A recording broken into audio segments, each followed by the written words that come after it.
Hello, everyone. Scotty White of World Combat Sports. Welcome. I appreciate all the supporters that's tuning in for this interview. I'm just waiting for the fighter, of course, to jump on here. Here's a rising star on the regional level, Sean Mason, undefeated 4-0. Shout out to Perky, first in the building. What's good? What's good? I'm doing an interview with a undefeated fighter right now out of Florida. So I'm gonna have him and his coach on right quick, and we're gonna talk about a little boxing. If you have any questions for this fighter, don't hesitate to leave them in the comment section, y'all. It's always a pleasure. Not too much to talk about right now, as far as boxing, because this is his live. So I give him a little bit of time to get on the live. And for those of you that's joining, hit the thumbs up button. I appreciate it. It's always great. Man, hey, you got to understand something. You know what I'm saying? At least we in Tuesday. Hopefully everybody's doing great. They surviving, staying strong and everything else. Staying prayed up, hands together. However you choose to get through it, let it be, consistent. And, don't put too much emphasis on trying to look for this stimulus check. Just let it come to you. Just let it come natural. That's all I can say, man.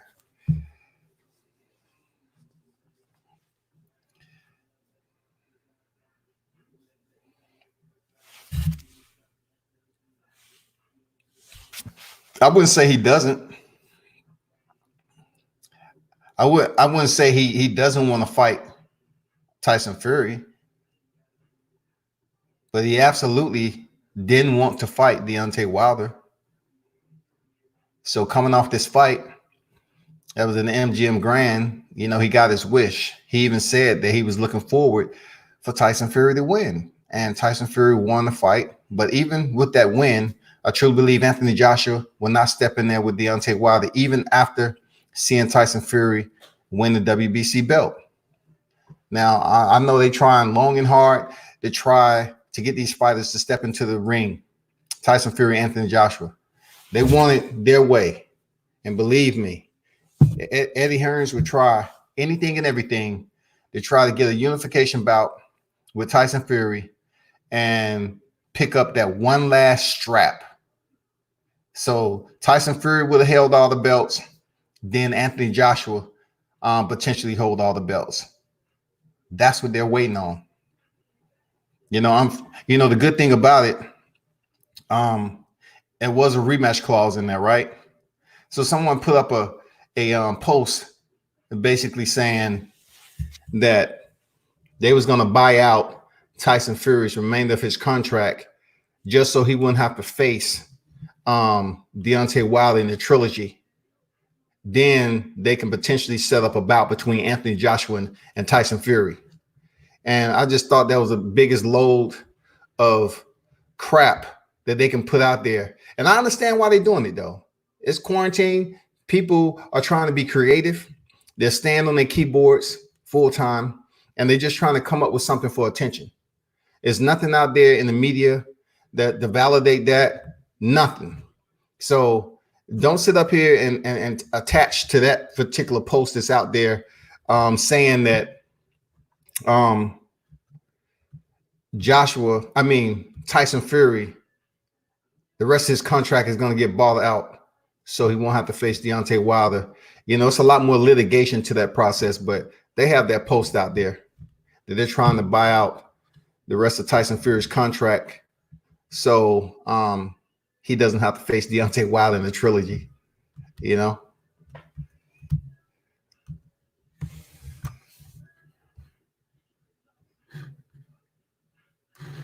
Hold on for a second.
I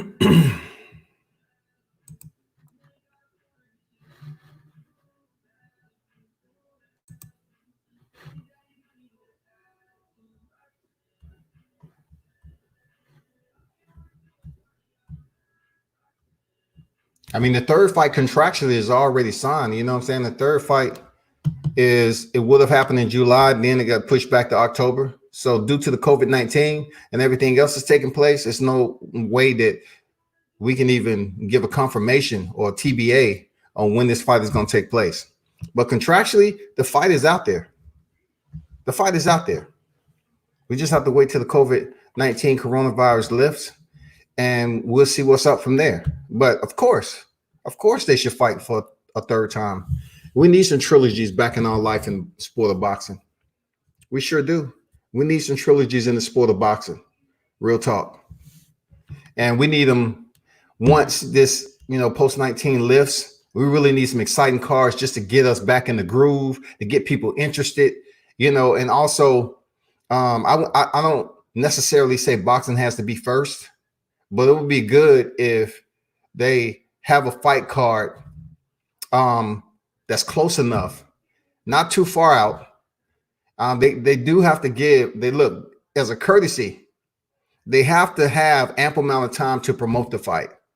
And also they have to give these fighters enough time to get back in fight shape.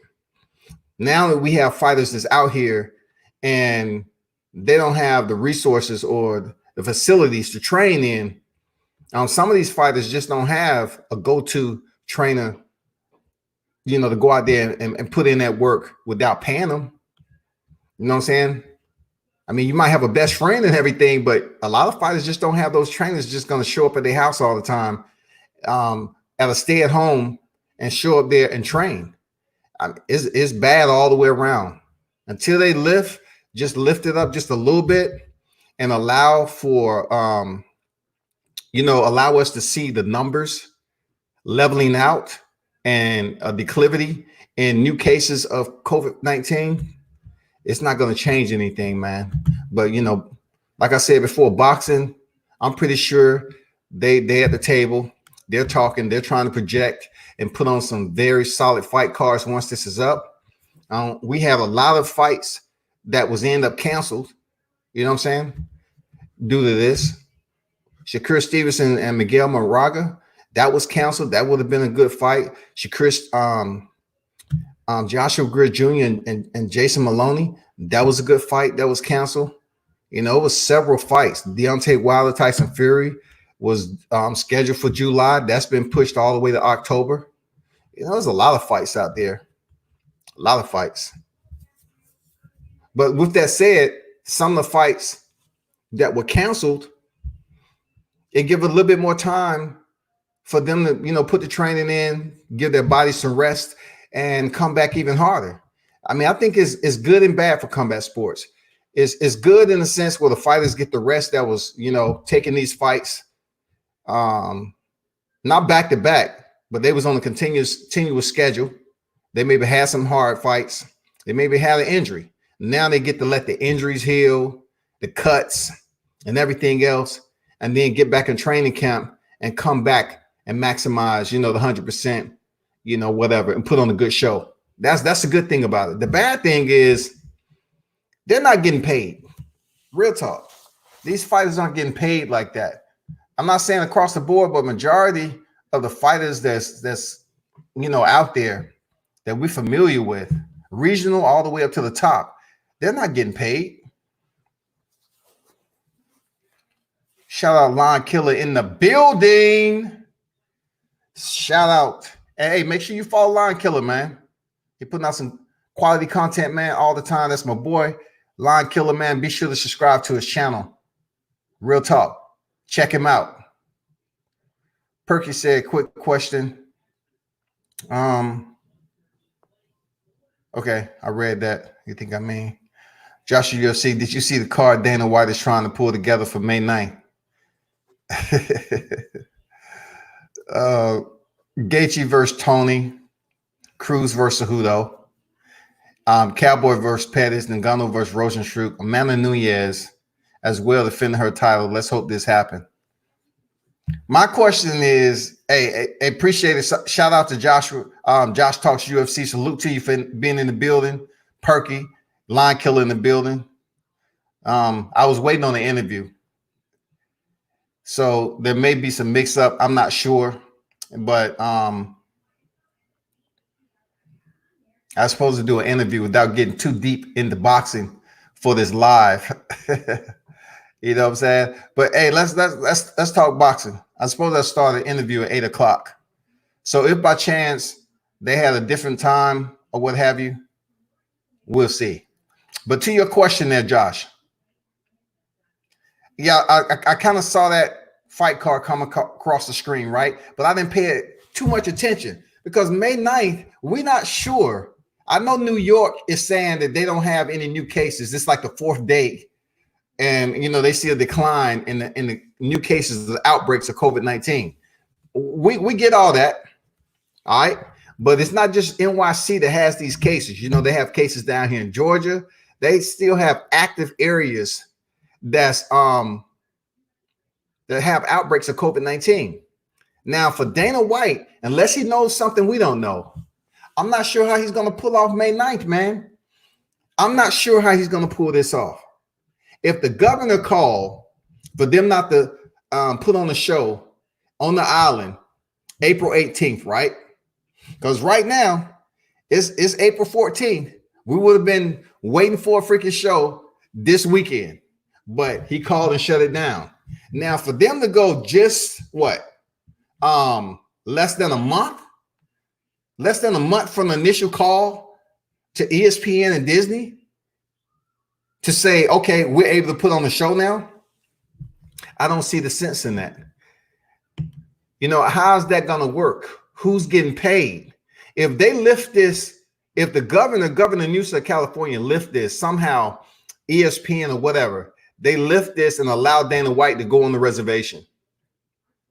It was just for news headlines to cover up something else. Like, really, just basically saying Rose Namajunas, had 2 family members that passed from COVID-19. So give it a couple of weeks so it can die down, and then we put on the card May 9th. That makes no sense to me, people. But let's talk about the matchups, though. If they're talking about Gaethje Tony, of course I want to see that. Of course. Cruz versus who though? Of course. I like both of those fighters, man. Triple C, even though he's cringeworthy and he does some crazy stuff, is good for combat sports. Dominick Cruz, man, it's something about that guy that's unique, dynamic. He's an anomaly, to his fighting style. He's somewhat like a modern era drunken master, the way he moves around the cage. And I just hope he stays healthy and he doesn't come in the bout injured, because Henry Cejudo will take advantage of that. Cowboy versus Pettis. That's like the last on my list, man. Pettis is a good dude, but Cowboy just came off a first-round stoppage, taking another L. He just came off taking an L from Conor McGregor. He's just fighting and fighting. He has 14 losses now. He's just fighting and fighting and fighting.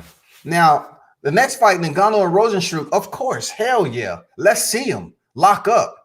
2 big power punches, man. Hell yeah, let's go. Amanda Nunes, of course, I want to see her fight if it's somebody that's worthy. Like, who's Amanda Nunes fight? Who are we looking at? That's all I want to know. Because Cyborg is gone. She's a champion in Bellator now at 145. So who is Amanda Nunes fighting that's worth talking about? Because the competition, I'm talking about the quality of the competition, is dense. Dana White is telling ESPN, if this happened on May 9th, I'm not getting my hopes up, but this will be good. I don't see how ESPN would shut it down for April 18th and then turn back around just maybe 3 weeks later and say, yeah, let's put on the show. But look, we really don't know what's going on behind the scene, people. We don't know what they're talking about.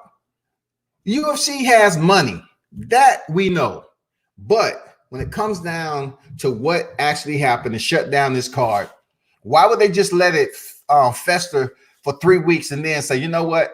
All right, Dana, you can go over here and put on this card. And we still don't have Khabib. We still don't have Khabib, man. But I'll take Tony. I'll take Tony and Gaethje for real as the main event. Y'all say Fight Island. Dana White did say the island would be good within a month. He did say that. And I think if Dana, he did say that also to caveat Governor Newsom shut him down. So he even said that before and after the fact. But the fact that he keep mentioning that the island will be ready, what about the ban? What about them saying fall back, stand down, wait like everybody else? Within a month, and I think if Dana and the UFC get an island ESPN, I'm hearing stuff about the island being in maybe Europe or South America. Let's hope Dana get this island. Man, that's crazy. That card, if it happens, will be great. 3 title fights. Hey, it will be great. If Cruz come in uninjured, 100%, all right? And also Justin Gaethje, taking these extra weeks past the 18th, give him a little bit more time to train, y'all. It give him a little bit more time to train. That's the good thing about it. He gets a little bit more time to get in some remediation, get some drills in, spar whoever that is, you know what I'm saying, behind closed doors, and get his conditioning up. Because with Tony Ferguson, man, you talking about a person who say he don't spar. I wonder if Tony Ferguson, how good a shape he's in too. Perky, doesn't make sense. So how can Dana tell these fighters to get ready like some of them have, pay for training camp? If it don't happen, these guys are losing money. Make no sense. Perky, to be honest with you, if Dana White is telling them to get ready, he's taking care of them. I would assume I'm gonna be absolutely, as genuine as I possibly can when it comes to Dana, and assuming that if he's giving the green light for these fighters to get ready, well, guess what? He needs to compensate them. He needs to make sure they're taken care of. There's no way that he can tell them to get ready and then the fight card doesn't happen and they're held liable. If he gives the green light for them to go in training camp, then he got to make it happen.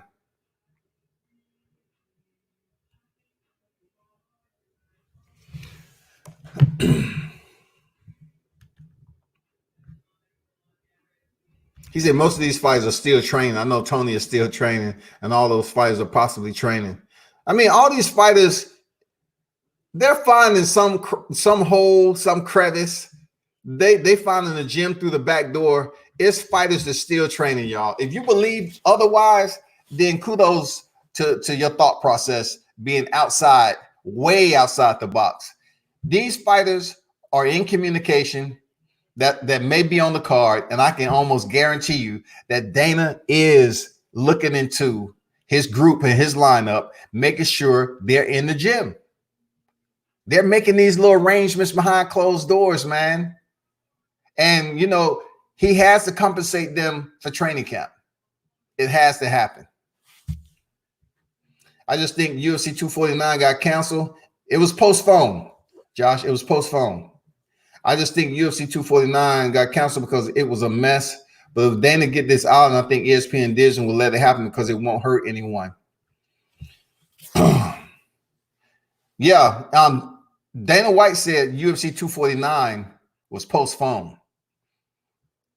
That's what he's saying. So this next fight should be UFC 249 that he has scheduled. He just changed up the lineup a little bit. And Dominique Cruz is training hard on Instagram. So Dana and the UFC must be telling these fighters something. And we must not know something. This event could happen. Just depends on Disney. The only thing I can say with those people and their business etiquette and everything else is as long as they've been in the business and their contact list, I'm pretty sure that they're talking. Even when Governor Newsom shut this fight card down for this weekend, I can almost guarantee you, man, they was on the phone The UFC was on the phone talking. They was trying to find some type of compromise, a way to circumvent, to put this fight card on. Why? Because there's no other combat sports is out right now, people. There's no other combat sports is going down right now. They have to. If they can make this fight card happen, like I said before, it will go down in history, and also the viewership will be more than what people think. Hey, let me get the Sean right quick. Let me add him onto the stream or what have you.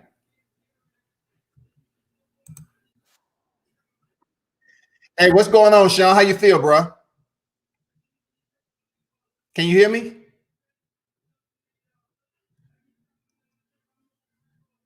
Can you hear me, Sean?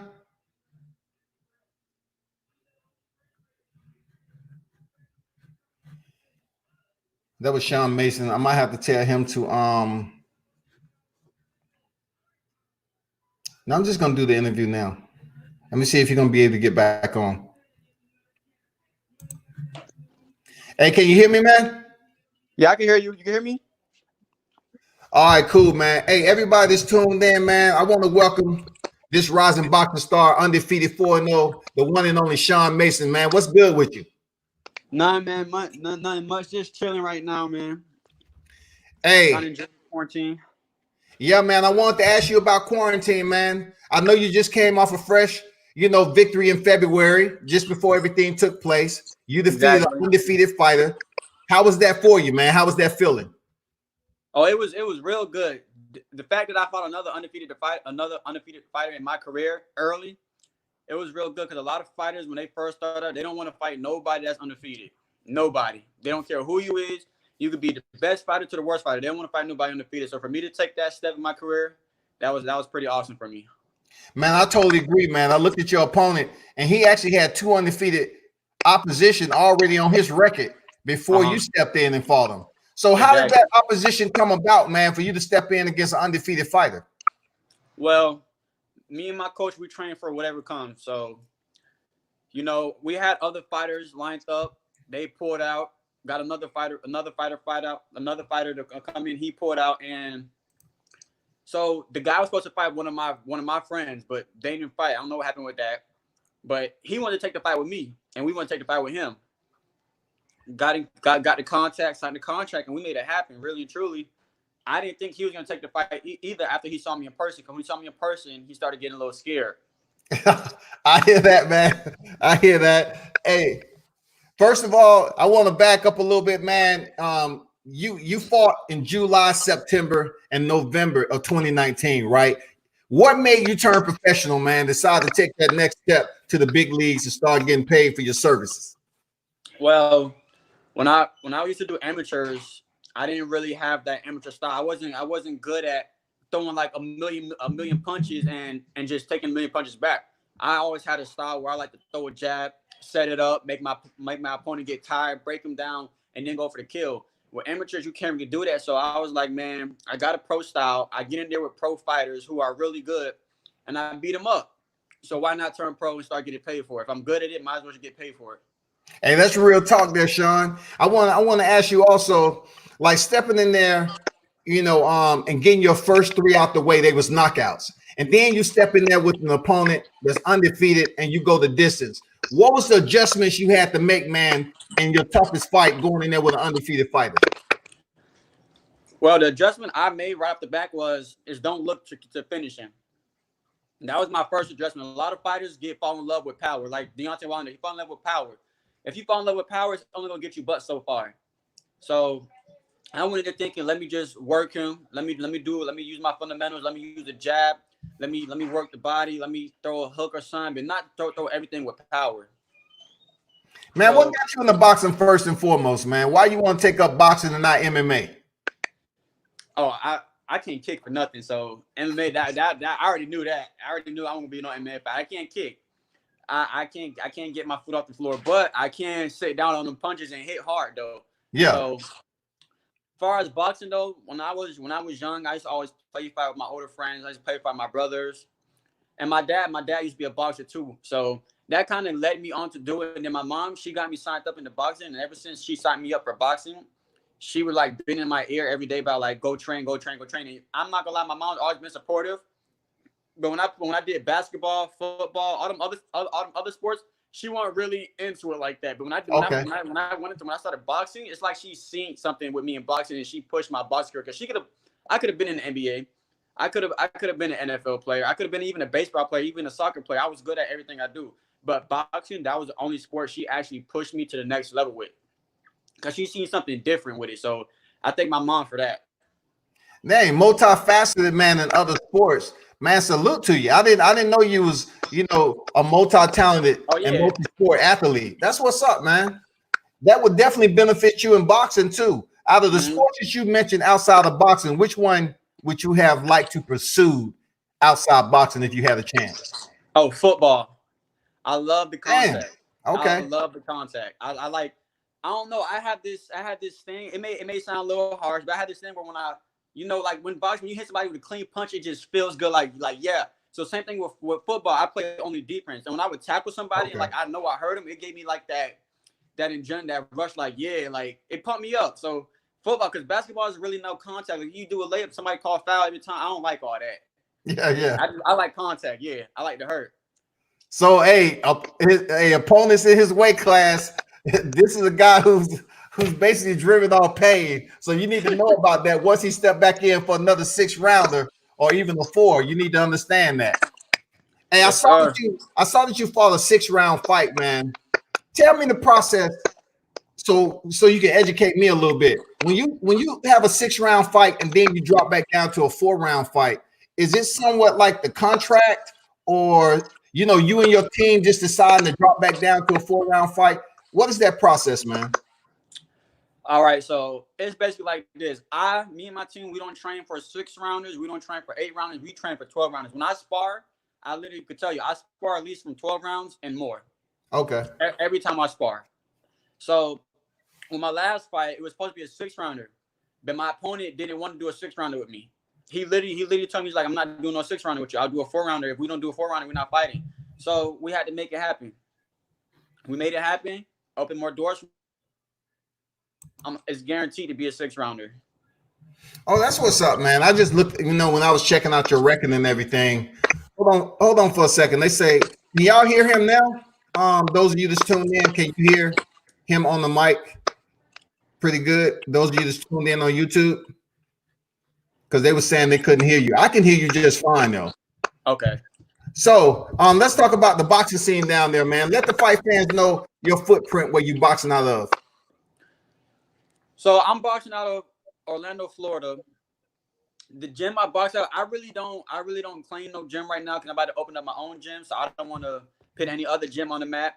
But I can say shout out to the gym, SOHK, School of Hard Knocks. That's where Erickson Lubin comes from. That's where his gym, that's where he trains out of. So right now I'm training out of that gym. But I'm about to open up my own gym. Everybody welcome to come in and give me rounds, to come watch me train, do all that good stuff y'all usually see all the superstars do. Damn, man, you're doing it big. I'm impressed, bro. I ain't gonna lie. Thank you. I'm impressed. For you to be 20 years old and you have all these, aspirations already to say, okay, I'm about to open up my gym, man. And also you'll be able to give back to the boxing community down there in Florida. Got to. That's like one of my main goals, is to get in a position where I can put others in better shoes, because a lot of people don't have that person they know that made it in life. And I salute you, man. You are putting business. You're putting boxing first, but also you have a backup plan. And I want to talk about that backup plan, man. What is something you think, advices you can give to the boxing community, that we understand fighters aren't getting paid during this COVID-19 shutdown, man? Mm-hmm. And hear you talking about you plan on opening up a boxing gym. How can you spread that advice to another fighter, man? Well, so boxing is all business, of course, but this is my thing. So you said I have a plan B. I don't have no plan B. Anything that I want to do in life is my plan A. I'm gonna make sure it falls through. I have my lawn service business. I'm gonna make sure it works. So like Bill Gates wouldn't be Bill Gates if he didn't make what he does work. You feel me? So everything I do, I'm gonna make sure it works at the end of the day. So as far as like business wise, my lawn service business, I've been working on my lawn service business. I've been training others. Just little stuff just to keep you active instead of sitting home, sitting on your butt all day. Start thinking about ideas of how can you bring more income in. You got to have multiple assets. Hey, shout out to your mom. She on deck, T Mason. You know, part of the team, Team Sean Mason. Appreciate for setting up the interview and everything. Real talk. I want to ask you this, there, Sean. When it comes down to your training and your coach, how intricate of a role has he played in your career thus far, and how long has he been with you as a fighter? So I feel like me and my coach have been together for, I want to say 5 to 6 years now. But since day one, we connected since day one, because when I started training with my coach, I was already a good fighter. Okay. I don't want to sound like I'm bragging, but I was already a good fighter. I already had it in me. What he did was all the tools I had, he sharpened them up. That's really it. He sharpened all my tools up, sharpened every little thing, because everything he taught me, I already knew, but he just sharpened it and made me a better fighter. Because knowledge, I take all the knowledge he gives me. I take knowledge from other people's, and I take knowledge from him. I take all the advice, and with me and him and the connection me and him have, is like I feel like I knew him for years, like years and years, because I go to him about anything. If I need advice, I go to him. Like just little stuff like that, I go to him and he'll help me with. Man, if you're talking about you already had skills, man, how did you pick up those blades, man? How did you sharpen those blades before you met your coach? So this is the thing. A lot of fighters don't spar people better than them. They want to spar somebody either on the same level or somebody they could just walk through. Me personally, when I first started boxing, I was weighing 125, sparring people 160 and up, and I just started boxing. Even some people 200 pounds, grown men. Because where I'm from, I was in the hood when I first started boxing, so it was nothing but hood, big, buff, brolic dudes in there. I would get in there with hard hitters to super fast fighters to defensive fighters. I would get in there with the best, though. Everybody I got in there was good. So I had to pick up little habits quick, because if I didn't, I'll be having brain damage. I'll be having black eyes all the time I leave. So I had to pick these stuff up quick. I seen a tool on the floor. I grabbed it, used it against them. Hey, what's a backstory you can tell us of you stepping into the gym and start getting that work that we may not know about, man? All right, so when I first started getting good, right? So y'all, you know Daquan Arnett. He fought Daquan Arnett. Nah. Okay, where he fight out of? Same place. Orlando, Florida. But he used to be under Floyd's wing. He'll bring in Showtime to the gym, and we would start getting a lot of good boxers coming in, because he had his name was buzzing. So I used to spar this one dude, and this is one of the reasons why I'm sharp now, because he has one of the fastest hands. He's probably like 5 foot, but we called him Truck for a reason, because he hits you, and when he hits you, he hits you. Okay. So me and him would spar. I would spar him as much as possible, because every time I sparred him, I got sharper and sharper and sharper. Like there's been a few times where I left with little black eyes. There's been a few times where I had a few black eyes, where we'll get in there, spar probably 6 rounds, and we go to war. Of course he'll get the best of me. He was already advanced way better than me, but that right there made me, because I really haven't been boxing that long. I have, because a lot of people start when they're like 8 years old until now. Me, I started at 12. Okay. A lot of people start at like 8 years old, and a lot of people have over 200 plus amateur fights. I don't even have over 10 amateur fights. Dang. Okay, that's what's up. When I get in there with them good fighters, they always ask me, like, even before I turn pro, a lot of people like, how many pro fights you got? Oh, I'm still amateur. How many amateur fights you got? You know what I mean? So sparring people better than you is gonna make you sharp. Just so people have their pride, where if they get beat up in sparring, they're gonna get beat up in the fight. You work hard to make the fight easy. You spar hard to make the fight easy. You work hard to make the fight easy, y'all. You know what I'm saying? I mean, you don't hear young fighters with a 4-0 record talking that talk, man. And they'll come up here, and as media, right, Sean? You talk to fighters that don't have one undefeated fighter on their first 10 fights. Mm-hmm. You know what I'm saying? And they don't feel no way type about it. You know what I'm saying? Yeah. They don't feel no way. They say, okay, whatever, I'm building my record. But you sit up here and face the fighter in your fourth professional fight that had 2 undefeated fighters in there. And that's commendable, bro. I'm not gonna lie. That's commendable from who I've interviewed, you know, on your regional level, rising up through the sport. They really don't give you that feedback like you're talking. They don't give you the voice like that. They don't sound confident. So I salute you for sounding confident, man, and knowing what the hell you want in this boxing game, man. Appreciate it, man. Yeah, man. I just remain focused.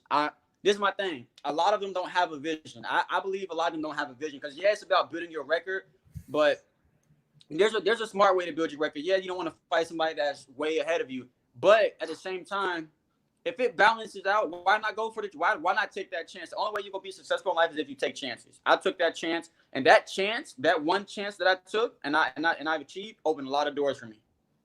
Speaking about taking chances, man, I see on your box rec you was lightweight, but your last fight you fought like 147, right? We weighed in at we weighed in at 140. So this is the thing. He wasn't gonna fight me a 6-rounder or at 135. Okay. So I took straight chances that whole fight. I could have lost and messed my whole career up.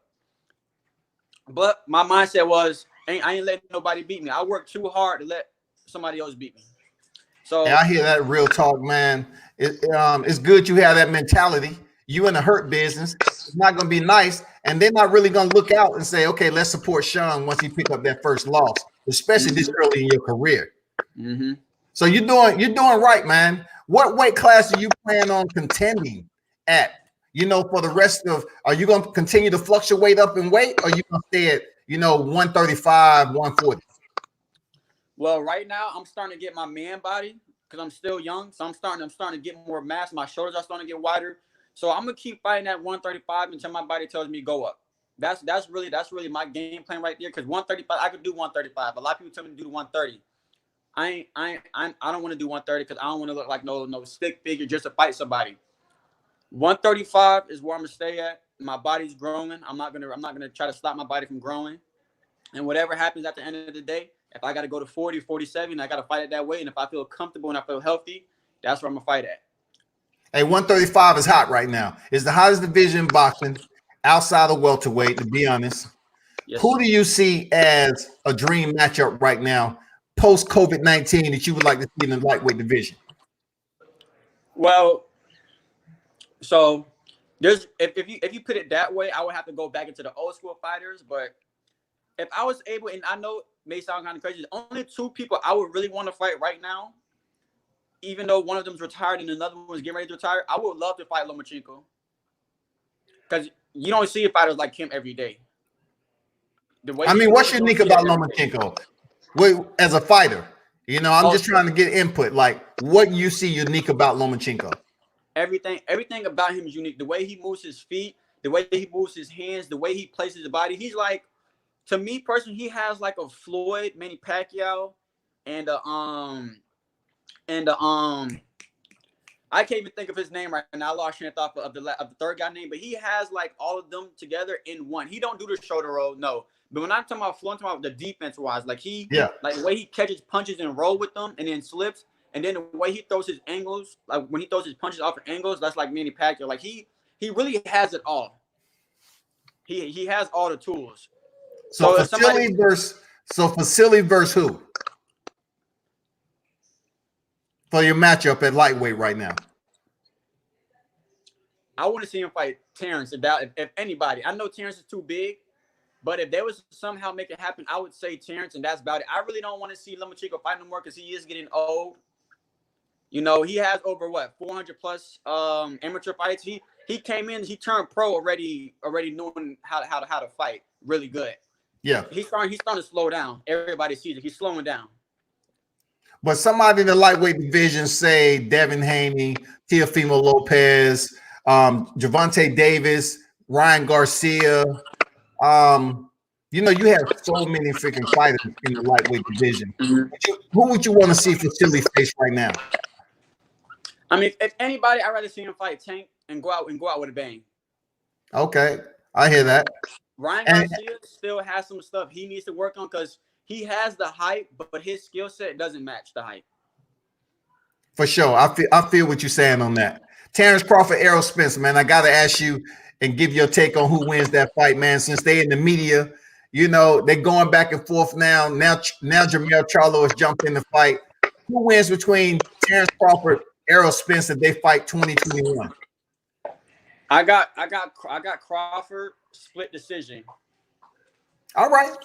Because they're both hell of a fighters. Like there's no taking nothing from neither fighter. So it's like you really can't just say, oh, he's guaranteed to win. I have Crawford, but Errol Spence did live up to his name as the truth. And at the end of the day, Bud is Bud. Bud came up from the dirt bottom. He didn't have no major fighters helping him pushing his name or nothing. He came up from when he had the braids. Nobody knew who he was. And now look at him. That's real talk, man. We just hope that they're one of the matchups that actually happen before they get too old. You know what I'm saying? Exactly. So right now, COVID-19 there, Sean, man, I got to ask, how the hell are you surviving? Are you shadow boxing your mom? I mean, do you have your coach come over there and do mitts with you? I mean, how you stand in shape, man, during this lockdown? Well, I'm really not training really often for the simple fact this is my time. So this is my thing. Everybody that's in lockdown should leave when all this is over. When this COVID-19 is over, everybody should come out of it with a new skill. Okay. I already got 2 new skills. So boxing at the end of the day, I'm gonna always be in shape. I'm gonna always be in shape. Always. I train so hard. I work so hard that if I don't train for a whole month, I'll still be in shape for the next month. That's just for me working hard for consistent years, hours, minutes, seconds. So I'm always gonna be good. So you fought 3 times in 2019, right? Just say that COVID-19 lockdown lifts in the next month or 2. Are you gonna do you have a plan on fighting 2 more times this year or 1 time? And you know, what's your TBA on that? I want to at least get 4 fights this year. Oh, okay, shit. All right. That's what's up. You gonna stick with 4 rounders or 6 rounders or what? I want to get at least 4 6-rounders and go to 8. Because like I said, I spar 12 rounds plus. All right. If somebody was to tell you they sparred me before, they know if they only did 4 rounds with me, I have somebody else come in and do another 4, have somebody else come in and do another 4, and I probably have somebody else come in and do another 6. That's what's up. I mean, your mindset is out there. You know, you're looking forward, and you're not just working for the present. You're basically setting up, you know, ahead of time, which is great, man. Your mindset as a fighter, of course, is you know, proper planning. They always say proper planning prevents piss poor performance. You know what I'm saying? So salute to you on that, man. Salute to your team. You know, any shout outs that you want to give to your footprint in Florida, bro, your team, your gym that you train out of? All right. So first I want to shout out Team Mason. Gotta shout out Team Mason. I want to shout out Body Kit Customs, and I want to shout out Cornerman Boxing. Them been my day one supporters right there. I want to shout out Ferris Fitness and Orange App, Orlando, Florida. If you're looking for a personal trainer, and he's crazy. When I mean crazy, he'll have you in shape within 2 days. Type in shape, like okay. Yeah. So shout out to Ferris Fitness. Shout out to H&Q Jewelers, man. This right here. This is a present for me working hard. All right, that's what's so up. A lot of fighters look at me like I have all the money. When you work hard, people want to give you stuff. That's true word. That's true. Work hard. I'm telling you, just like them promoters want to give you money to sign you. You work hard, you'll get whatever you want. So shout out to H&Q Jewelers. I know my mom got some sponsors, but them the only ones I could think of right now. Hey, one question from the chat, man. From Peli Grosso. He said, how do you feel about the culture of PEDs in boxing? And have you heard any trainers or strength conditioning coaches that encourage their fighters to use PEDs? To use what? Pelly Grosso in the live chat said that how do you feel about the culture of PEDs in boxing, combat sports in general? Have you heard of any trainers and strength conditioning coaches that encourage their fighters to use PEDs? I know you're not going to answer the back end of that, but how do you feel about the first half of the sentence? I mean, whatever works, works. But I don't use nothing like that. That's what's up. And there you have it, fight fans. The one and only Sean Mason, 4-0, undefeated. He's coming off his last win right before the COVID shutdown, February 2020. Luckily, you know, and he did it in dominating fashion, won by unanimous decision. So we look forward there, Sean, to seeing you back in the square, continue to grow. And I want to commend you as a young hitter in the game, you know, having your mind, you know, your mindset firmly, you know, tuned, tight, and you know where you want to go in your boxing career and in life. Yeah. Shout out to your mom, Coach Aguilar. I believe that's your coach, right? Yes. And the gym you train out of. And thank you for tuning in to World Combat Sports, man. Salute to you. Hey, man, take it easy. Everybody be safe. Stay home. And just like I said, when this is all over with, if you haven't left the house with at least one new skill, you need to go rethink everything. All right. Thank you for the support, for the love. See y'all later. Hey, salute, man. Be easy. Much success. I appreciate everybody who tuned in for the interview. Shout out to Tina Powell who dropped in. She said, "I love how Sean is answering these questions." I have to agree with you on that. A lot of fighters, I'm not gonna lie, a lot of fighters, man, they really don't have his mindset and where he's trying to go in the sport of boxing. And you clearly see he's entirely focused on business. He's entirely focused on the stamp he wants to put in the sport of boxing, getting his training and dedication. And you got to give him a salute, man. You know, the man has confidence. He seems like he understands what he needs to do in the sport, man, and for his livelihood. And he said he doesn't have a backup plan. He expects everything to work. You know what I'm saying? He expects everything to work. You gotta commend that. Chelsea Bell Bonds Williams said, okay, thanks for dropping in though. James said, take your time and control your weight careful. You know, he's basically speaking to Sean, take your time and control your weight. Good advice. Pelly Grosso said, peace fam, salute Sean Mason. Sean Perry stopped in, salute to you. What's good? What's good? Lion Killer in the building once again, man. Thanks for dropping in for the interview.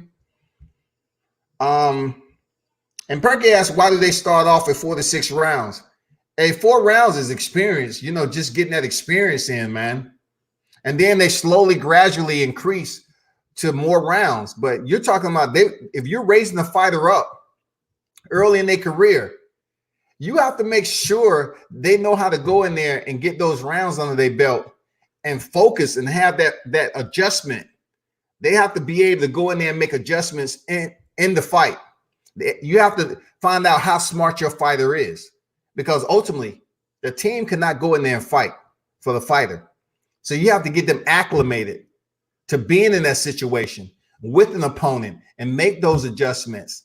Utilize what they're being taught in the gym. You have to see what it's all about. You have to see them at work. So once they get the 4 rounders up, they start building their records. They go to the 6 rounders. They get the 6 rounders and they still winning, or whatever the case may be, because every fighter is not going to have a winning record.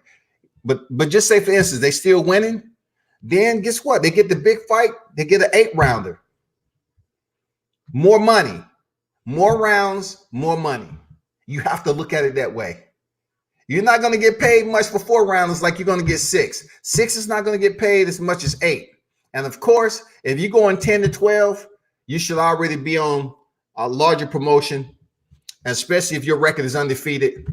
You may be extremely special, because there's some guys out there that's fighting on top rank and Showtime already, and their records are like 4-0, 5-0. I mean, they haven't even hit the double digits yet in the win column. We just seen Brian Norman. He was on the Showtime card. He's out of Atlanta. You know, he improved his record with another win, 16-0. So, you know, when it comes down to it, 16-0, 17-0, and you're doing big things, man, you get the television shot. You get put on TV.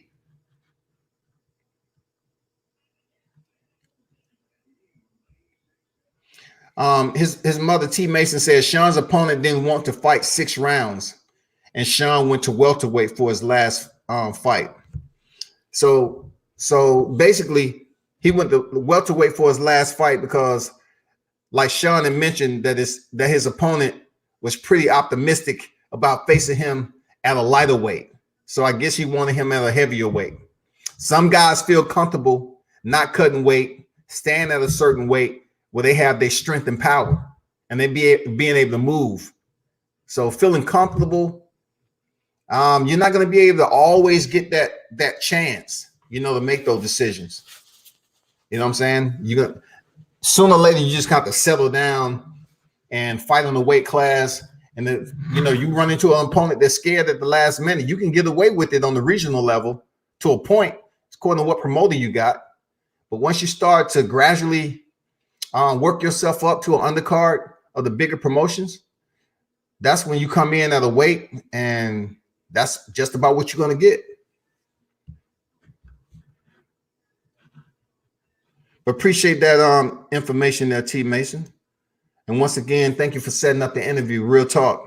Y'all doing an outstanding job with that young hitter in the game, man. Y'all keep on doing what you're supposed to do, and he'll work out just fine, man. He already have his mindset and focus on where he want to go in life and his career and everything else, man. So salute to y'all. Keep being successful.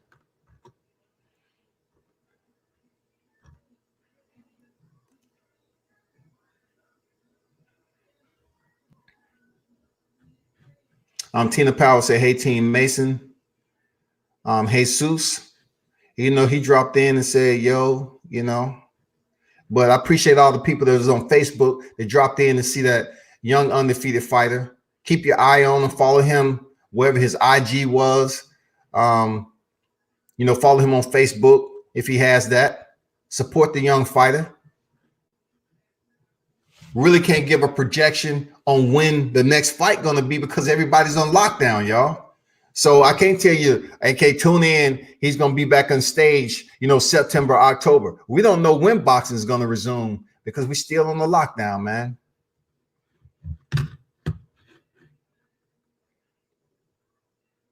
But yeah, the higher the rounds, the better the paycheck. It's simple as that. But also, you have to also take in consideration, you have to understand what your fighter is about. You have to have confidence, not only just confidence in your fighter, you have to make sure you move your fighter correctly.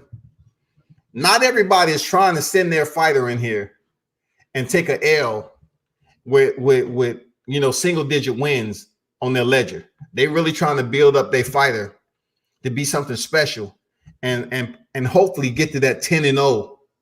You know, that 13-0 record where they can get more money per fight and then continue to grow, build up their skill set, improve their competition. And guess what? Then they get the big fight. Then they may get the phone call and say, hey, we want you to step in and fight this contender right here. That's how you make your name in the sport, man. That's how you get paid.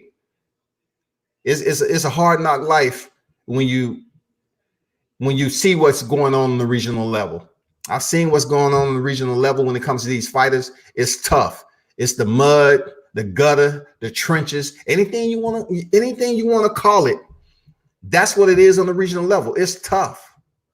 It's a lot of things that goes on the regional level that it's just not as easy people look at. Like a fighter walking in there, getting a fight. Sometimes, you know, your people may pick the wrong opponent and they may end up tougher than what you expected. So therefore, that fighter has to make adjustments to get that win. You know what I'm saying? Because not everybody is a so-called can, you know what I'm saying, a bum, as they call them. The A and B side, not every B side is trying to go in there and take that L laying down. Some of them come in there to fight to get the upset so they can have that freaking undefeated fighter on their record as a win. You know what I'm saying? It happens on the regional level a lot. It's tough, man. But appreciate everybody for stopping in. Real talk. Real talk. So, I want to like transfer over to the look. One thing about me when it comes to trash talking, right? I really don't give a damn about fighters getting on here trash talking during COVID-19 shutdown. You know, it's good for boxing. We need for boxers to get on here, whoever they are. They feel the need to go in here and talk shit. Cool, go ahead and do that. Because if we don't hear anything from boxers, mixed martial artists doing this shutdown, lockdown or whatever, then, you know, I'm not saying you're losing fans. It's going to be much more difficult to get that wave to come back to the shore once this lifts. So if Terence Crawford and Jermell Charlo is going back and forth on social media, I'm going to be honest with you. I really don't see anything wrong with that. I truly don't see anything wrong with it. You know what I'm saying? Because listen, people, if Jermell Charlo want to take up for a stablemate, man, you know how that shit goes. Should Terence Crawford lay down for anybody? Hell no. So if he says, hey, Jermell, you know what it is, man. Even though they're in two different weight classes, would we watch a fight between Terence Crawford and Jermell Charlo? Absolutely. Absolutely, we'll watch that fight. If Crawford wanted to freaking move up and face Jermell Charlo, because Jermell Charlo, I'm waiting on him to unify with something. You know, it don't seem like him and Jason Rosario is gonna lock up. Seriously. I'd like to see him fight somebody of importance. That's real talk. Somebody of importance at 154. I know we still got Erickson Lubin there. He's very important. Erickson Lubin is a talented fighter. I know a lot of people was treating him like they did Julian Williams when he was stopped by Jermell Charlo. You know what I'm saying? Hey.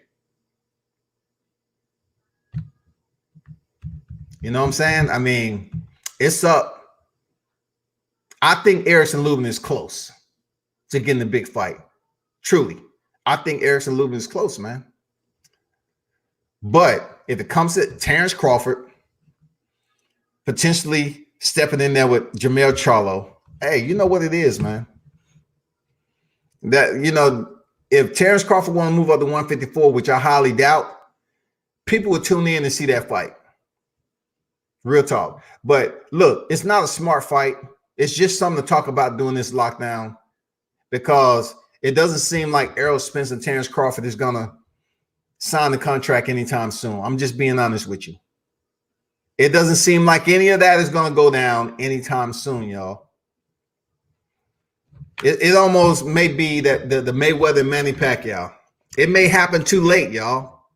We can only hope and wish. And boxing fans, we don't like to wish a lot. We don't like to sit up here, man. I just hope. Come on, man. I just hope they fight. People are getting tired of talking about Terence Crawford and Errol Spence. Seriously, because every time we talk about it, it seems like the goalpost moves farther and farther away. It don't seem like it's getting any freaking closer with these two. And then if Errol Spence is coming back fighting Danny Garcia, whoever the case, cool. But why can't we just make a fight? I know Keith Thurman is coming back out now, right? I know Keith Thurman is joining in the hunt to say he would want to fight Terence Crawford. And who am I to say otherwise? If Keith Thurman want to fight Terence Crawford, cool. Let's see the fight. Keith Thurman ain't done. Just because he went in there and lost to Manny Pacquiao, he ain't done. So you best believe people will show up. You know, Terence Crawford, people are hungry.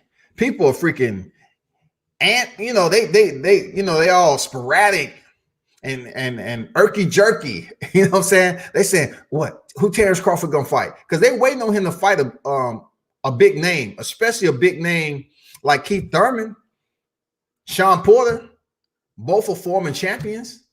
Of course. Of course we want to see that fight. Of course, man. We want to see that fight. Either Danny Garcia, Sean Porter, Keith Thurman, any of those damn names that's in the hat. Manny Pacquiao with the WBA Super. Hell yeah, we want to see him. Heck yeah, we want to see them, man.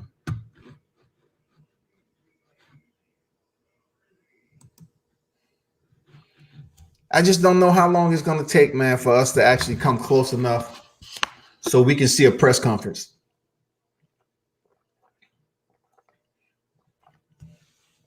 I think the fight fans are pretty much used. No, I think the fight fans are pretty much done with seeing pull-ups. You know what I'm saying? We seen the pull-up. Bob Aaron was on deck, and everybody was there talking. And we actually thought the fight was going to be somewhere in the near future. No, not even close. It looked good. It was good for social media and everything else that took place. But you know what? To be honest, it fizzled out real quick, man. And we didn't get too much of anything from that. Excuse me. So now, you have Terence Crawford, Jermell Charlo. Like I said, Jermell Charlo, Errol Spence going back and forth. Cool. Do what you got to do, man. Talk it up. Trash talk, verbal spar in the media. Cool. That's what we need to keep boxing relevant, to give media something to talk about. I ain't gonna lie. That's why I made a post. Hey, we appreciate it. Keep talking trash so you can give us something to talk about. Keep going on Twitter. Get nasty. Get vile. Disrespectful and talk that talk. So, media can have something to talk about. Because I'm going to be honest with you. People, I'm going to be honest. I'm getting tired of seeing some of these same topics out here. I really am. I keep seeing the same topics rearranged and put up here as something changed or whatever. It's talking about the same fighters all the time. I like to talk about something new. I'm glad Keith Thurman is back to talking trash. All we need for him to say now, don't duck me, son. Don't duck me. That's all we need Keith Thurman to do. Get back to the old grimy, the unified champion Keith Thurman. That's what we want. We want the unified champion. We want the old school. We want the one before he lost his title and was stripped of the WBC, before he went on a long hiatus.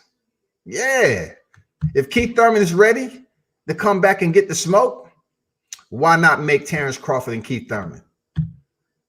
We want to see Terence Crawford in there with the top tier opposition. And guess what? Keith Thurman is the dude. Perky said, can a young fighter make it to a top contender with a loss or two? Sure they can. Sure they can. The only variable I'll look at with that question, Perky, is this. Is how they lost. Okay? When they lost.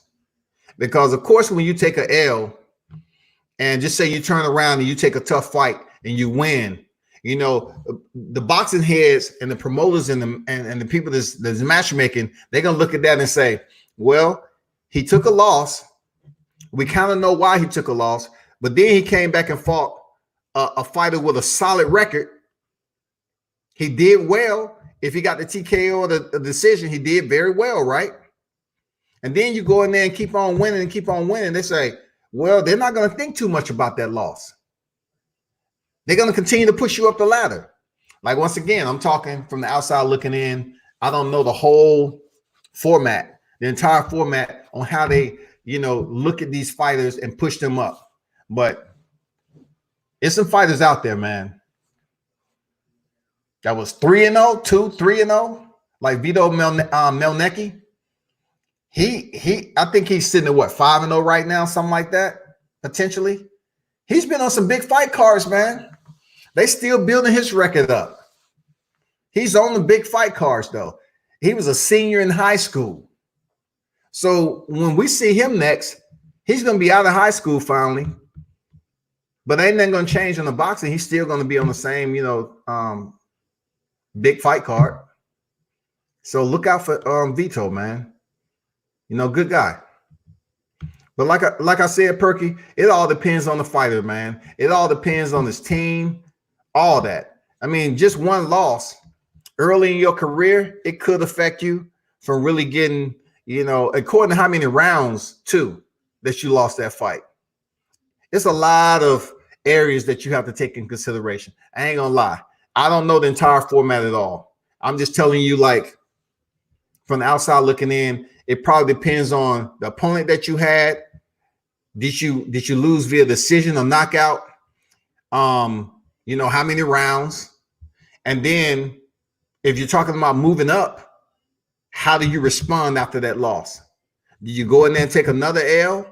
You know what I'm saying? Or you go on a winning streak and you keep pushing. It's a lot of fighters that lost early in their career, man.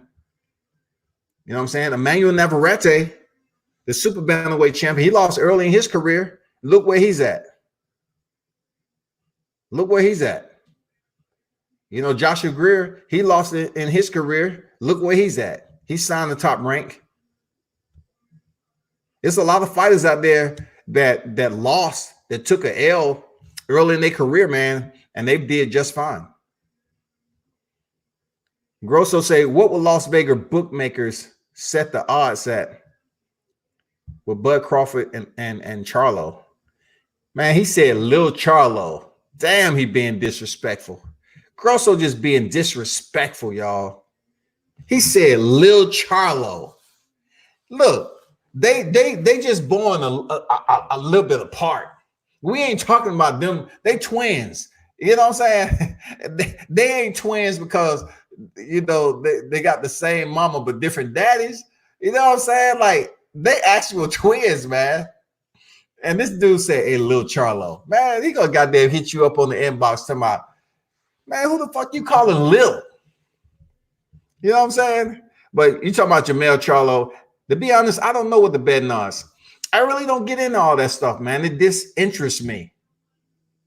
It really does. It disinterests me to think about betting odds. I really don't get deep into purses. Just this purse shit, a fighter can go out there and cash out and lose. I mean, we've seen plenty of fighters take the cash out and they lose. So why talk about money? Why talk about, fighters getting paid all this money and they lose?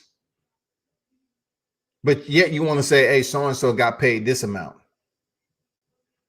Let's not talk about the money. Let's talk about the fight. Of course, the fighter has to get paid. Of course, if they go in there and lose and they're getting paid several million, I mean, I can't say 100 million because it's not really fighters out there that's getting several hundred million or over 100 million. But they're well in the millions, right? They're doubling up. It's good for them because now they have a bar. They have a monetary bar that they've met. Just say they get 50,000 for this fight, then they, according to what their stock is, their Wall Street, even with a loss, some fighters still can go back in there and negotiate just a little bit under what they made last time. It all depends as if it's in the contract. Some fighters, it's in the contract. So if they lose and they go back for a rematch, they will make this percentage. It all depends, man. But I just don't get into that. What will be Bud's path to victory in that fight? If he's fighting a stronger, bigger Charlo at 154, of course, he's going to have to box Charlo. He cannot stand in the pocket and think he's going to match power for power. We've seen what happened with Tony Harrison. Charlo was missing a lot. He's a headhunter. But we've seen Bud Crawford get hit too. And we're not just talking about Bud being in a fight. Bud is one of the most unique fighters at welterweight. He's one of the best welterweights in that welterweight fighters, right? He can switch it, he can change it up, and he's very dynamic with his technical skill set. Now, if you're talking about stepping up to 154, heavy division, and fighting Charlo, who has more power easily. He has more power than Crawford.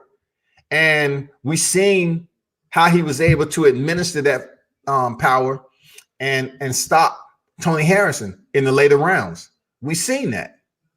So if you asking me what will happen if he's able to touch Bud Crawford, it'll be crucial. If Jermell Charlo is able to touch Terence Crawford with a flush shot like he did Tony Harrison, it's gonna be trouble. I'm not gonna lie to you. It's gonna be trouble for Crawford at that weight class. For any fighter, they'll tell you, if you're just gonna move up to a weight class like 154 and fight a fighter that's already been there, and you've campaigned up to 147, and you walk around in shape all the time, you're not walking around real heavy, and you're not fighting at that heavy, you know what I'm saying? It's gonna be tough for Terence Crawford to put on a very good, solid showing unless he's able to get some fights, tune-ups, before he step in there with Jermell Charlo. And a lot of people, they want to sit up here and say, oh, man, I picked Terence Crawford. I picked Terence Crawford with Jermell Charlo. And you're a fool if you do. You're not going to get that shit out of me. There's no way that you're going to say Terence Crawford, who's the champion, like Jermell Charlo ain't the champion. Jermell Charlo will have more power. His punches will land with much more authority if Terence Crawford would step up to 154. Seriously. There's no way that I see. The only thing I see Terence Crawford doing is outboxing Jermell Charlo, potentially.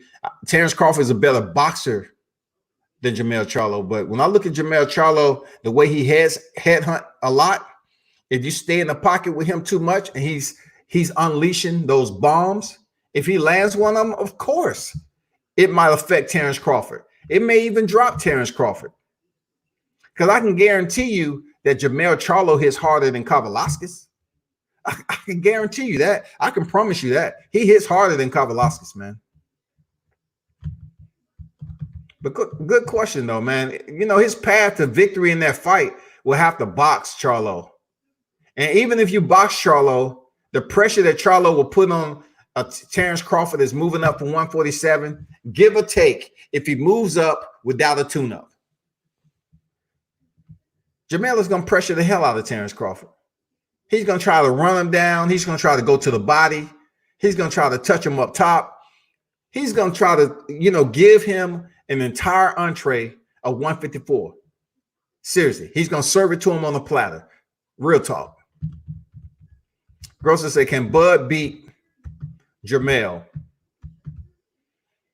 Anything is possible when it comes to the elite fighters.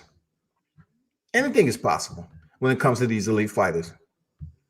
You know what I'm saying? Who has more skill and who has more dog? Both of them has dog. Both of those fighters has dog. I'd be sitting up here just talking nonsense if I say either one of them had less dog than the other, because they're not in the same weight class, first of all. And like I said, if Bud Crawford's going to move up and fight at a higher weight class, it's going to take more than who has dog. It's going to, who's going to be the smarter fighter. I can guarantee you Terence Crawford's not going to go mano a mano with Jermell Charlo.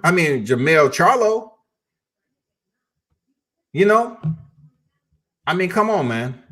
We know he knocked out Jose Benavidez, and he's been in there, and he stopped Jeff Horn. But look, none of those fighters that he fought recently are on the level of Jermell Charlo, especially at 154.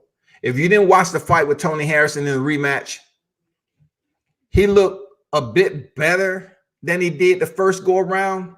But what we did see from Jermell Charlo is focus. He didn't lose focus. The man was like, his visual mindset, like his eyes, you can tell his adrenaline was up. He wasn't playing around that night. He had that vicious look on his face. He was out to kill. And all the lead up between him and Tony Harrison, man, he was out to kill. Real talk. Jermell Charlo was out there to try to knock Tony Harrison out, and he finally was able to do it. He had an early knockdown in the fight, and then he ended up finishing the fight with a stoppage. So, who has more dog? That's not a question I can ask. You know what I'm saying? That's not a question I can ask. Answer. Who has more skill? Bud Crawford is a better boxer, in my opinion. Period. Bud Crawford is the better boxer between him and Jermell Charlo. Who has the more dog? It all depends on how deep they're willing to go with one another. It all depends on the fight plan, the strategy that both fighters execute if they ever was to go in the ring together. Josh said, it looks like Florida, would be the location of UFC 249 if it happens. And Top Rank as well are looking at Florida because sports events are essential in Florida. The only feedback I can give you on that, Josh, they can dibble or dabble. They can say it's on Pluto 1 minute. they can say it's on Venus. Man, they can say it's on an island, an oasis down here. Until we get some credible sources about them lifting and there being more leniency to the gathering of these laws, not laws, but these orders that have been enacted regionally, I'm not going to get my hopes up too high. You know what I'm saying? I'm not going to say, well, if they go down to Florida, cool.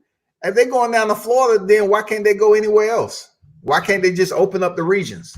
You know? It can't be because essential, like the WWE talking about. I mean, they talking about the WWE is essential for business. Man, come on. If the WWE is essential for business, right? Then why isn't boxing and mixed martial arts and everybody else essential for business? Because we want to see some boxing and mixed martial arts. Even grappling. We want to see combat sports in general come back to the forefront. So if they're going to open up any region, it's going to have to be a damn good excuse as to why they're not allowing others to do the same thing. We need to know. We need to know, man.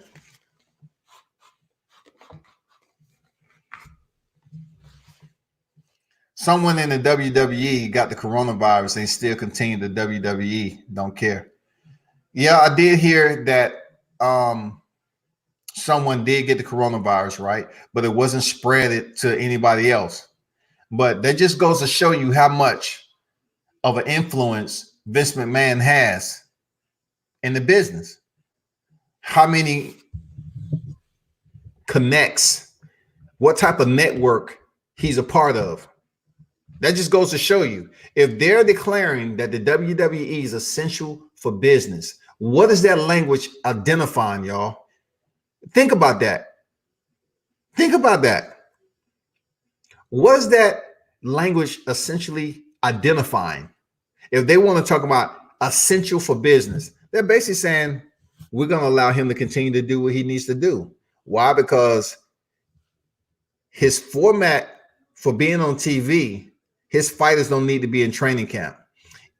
He has minimal personnel and staff on deck. So these wrestlers can go down there, unless it's tag team. If we're doing singles match, they can go in there and get the job done. They need no cornerman. They need no cut man, nobody giving them water, none of that.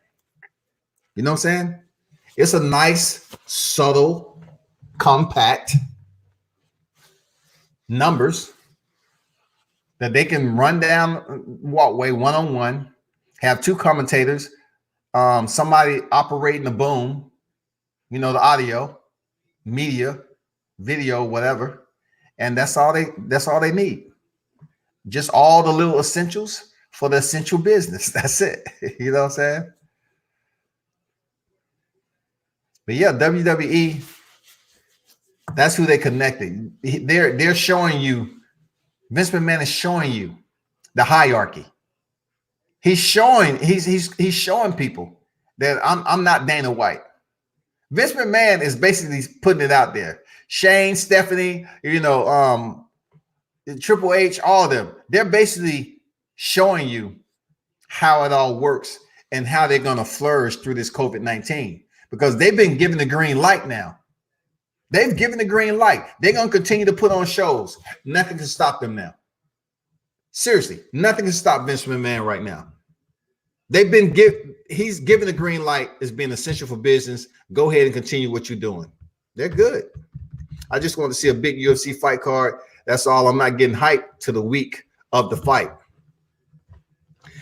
I agree with that, Josh. But one thing I'm not going to do, I'm not going to get hyped until I see the weigh-in and until the promotion comes out. That's the only time I'm actually going to like get a little bit more, motivated to believe this fight card is going to happen. Once I see the promo and I see maybe a presser, if they're having a presser, pressers may be off, right? Because it may take them a time or two to bring the fighters in one at a time, one fight card at a time. I mean, one fight matchup at a time. That may take forever. But then the weigh-ins, I need to see a weigh-in. Once we see the weigh-in, we know the shit is popping. We know we're going to see a fight. Someone died in the ring doing WWE event, and they still continue the event. Don't care as long as they're making money. Josh, looking at that, I know you're young in life, all right? This is the way I look at that. And I really don't care what anybody else has in response to my comparison and why I link it up to the analogy that I'm making, right? If you're in a sport, especially a contact sport, say wrestling, say boxing, MMA, Muay Thai, whatever, you're signing up with the risk of potentially being hurt, potentially sacrificing and losing your life. The only reason that I'm not overly sensitive about the way the company is running, because I'm a bit desensitized to what I signed up for. At 17 years old, I signed up to be in the military. At that point in time, I'm no longer in control of what happens. I'm there to serve. So when I was in combat, everything else was taken care of. If I would have died over there, then that's what it was. We signed up and everything that comes along with it. The operations, the wear and tear on your body, the mental degrade that you go through, seeing all those heavy weaponry, firing those heavy weapons, traveling the world, being away from family, seeing comrades die, male, female. So I look at combat sports in a way, the same way I look at the military. They signed up for it. And just like football or anything else, you can die. You can become different. You can become much more less of a human being than what you did when you initially stepped in the door. You know what I'm saying? So I'm not overly sensitive about what the WWE is doing. Like saying with Dana White. Dana White has other people to answer to. If he want to continue to try to push forward and put on a freaking card, then okay, kudos to him. But when you sign up for these contact sports, you understand what the risks are. You understand what the risks are. You can't go in the military and complain about the rigors of training and you signed up. Like when you go in the Marine Corps boot camp, you can't go in there whining and complaining about you yelling and screaming at me and the sand, you want push-ups in the sand. Is that humane? You know what I'm saying? All the stuff that happens to recruits doing the rigors of training down there, it's tough. So when you actually go to the fleet and you actually start going and serving, doing operations or whatever you got going on, check it out. You might just lose your life. That's why they have insurance. That's why your family have a general power attorney. So if you come back in a box, they can make all the arrangements, give you a military funeral, and your family go on without you. I'm not even being funny about it. Really, that's how it works, people. I know you're young in life, bro, and you really don't have that mindset, but that's the way I look at these businesses. They sign on. If they get hurt in the ring, like Owen Hart, when something happened with the rig, and he fell to his he fell to his death. That's part of the sport.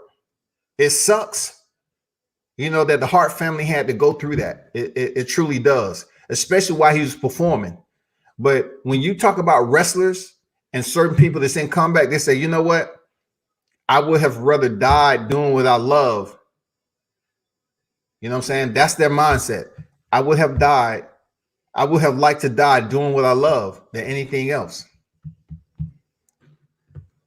Not running into a tree, going on a ski trip and running into a tree and losing your life. But yet you was an elite freaking karate expert. You know what I'm saying? But yet you lost your life in a ski accident.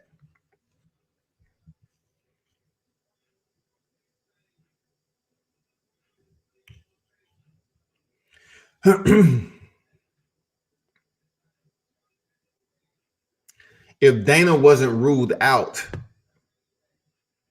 if Dana White wasn't ruled over Disney, this card would have taken place. I totally agree, man.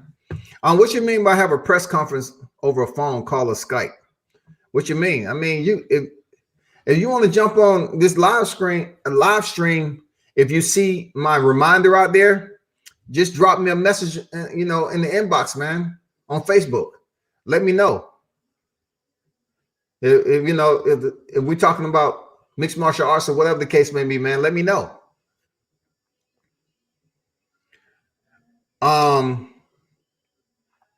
Josh said, look at Bellator. All those fighters weighed in during their last event. And the event got canceled hours before. Yeah. And I'm not fully confident until we see two fighters in the octagon. The one thing, once again, looking at that the way that all went down, that was in reaction to the outbreaks of COVID. Now that COVID is active and we've been in the hunt for a little bit to try to survive this, it's not going to be somewhat the same. Right now, they ain't trying to lose money like that. So if they make the phone calls, if they're putting on these shows and they're going to start promoting it, they've gotten the green light. Before, when Bellator and all these fights was canceled, they didn't know. Like, we didn't know how bad. We just had one of the biggest fights in boxing history in February, and the house was packed. So from February to March, things went dark. You know what I'm saying? That's how COVID-19 started to take over. Right now, being that we've in it for several weeks right now, they're not going to freaking do a weigh-in and then cancel it. They're going to have a sure accountability and a confirmation that say you're cleared to do this, and then they're going to start promoting the fight and do a weigh-in, and the fight's going to go on. Perky say, thanks for your service. Much appreciated. Real talk. Appreciate it, man. Thanks, man. Josh, appreciate that. Salute to you, man. Thank you. Grosso say potential COVID outbreak of UFC employees, a production staff, or company staff, or civilians is low-hanging fruit for lawyers to sue Disney for severe negligence and damage. Once again, Grosso, we already in COVID-19 shutdown. All right. So if the UFC pushes forward with, in the midst of COVID-19, which people are surviving, and I'm pretty sure internal to what we can't see, if you're rolling with the train, I'm pretty sure there's paperwork that says, I can only assume, that says the UFC or the organization will handle healthcare. You know what I'm saying? So if someone gets COVID-19, I'm pretty sure the UFC have enough resources in place for those people to get treatment. They're not going to just let them die or get sick and handle it on their own. I'm pretty sure there's a format in place. There's resources out there to help these people. Now, as far as staff and civilian and lawyers, right now, I'm telling you, people, if the UFC is given the green light after being shut down for this weekend, there's no litigation. All the big dogs are being contacted. Conference calls are being made. Just like you just mentioned, conference calls are being made behind the scenes with these people. So if they open up the gate just a little bit to allow small businesses and combat sports to start thriving and eating again, it ain't gonna be no litigation. It's gonna be like, hey, we gave them the green light, we checked the box, and we're gonna allow this to start slowly spinning, getting back on track, and we're gonna see how it works. We're gonna see if we can actually put on a card, and hopefully there's no outbreaks of COVID-19. If there's no outbreaks and they're able to do this for the first week, the second week, the third week, the fourth week, it's only going to get better for them to start saying, okay, let's give them a little bit more. Let's give them a little bit more. And then to the point where they can have more people in the gathering and start making some money. But we'll see how that works though, man. He said, I meant UFC 249. If it happens, the fighters could have a Skype call, a phone call, but for sure, I'll definitely drop you a message sometime. We could talk some MMA. Or tell me this, Josh. Or I mean, like I said before, man, if you want to, everybody's not too enthused about jumping on a live stream, but you know, if you come to a point where you want to, you know, talk about some mixed martial arts, you know how, you know, you can jump on the live screen, but some people don't want to jump on the live screen for whatever reason, man. Some people, you know, they have their own reasons or whatever. I seen a UFC camera man died from COVID-19. You know, it's plenty of people dying all over, man. And just so happened, I don't know. You know, we don't know what their pre do they have any preconditions? You know what I'm saying? We don't know any of that. We just don't know it, man. It's gonna be plenty of people that pass. I mean, we don't know what they had before they actually was infected. That's all I can say about that. It's outside my scope, man. You never know. Maybe at the start of May, the cases could drop if everyone quarantines right, and Disney will let the UFC hold event, but I highly doubt it. It's a guessing game right now. To be honest, it's a guessing game. And if they give the green light and Dana White is able to proceed forward, guess what? It's not going to be any attorney. It's not going to be people, you know, like the governor will know. Wherever this fight is going to happen, the governor will know. He's going to be on deck, on board, and it's not going to be, man, we're talking about the top tier organizations in the world.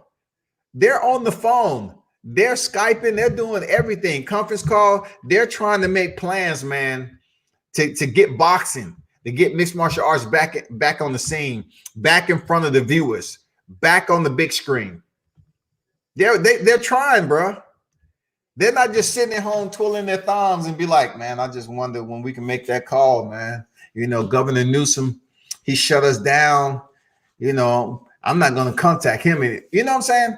It's people, important people talking. We just got to wait. We got to wait. But you're right, man. It may happen. We'll see.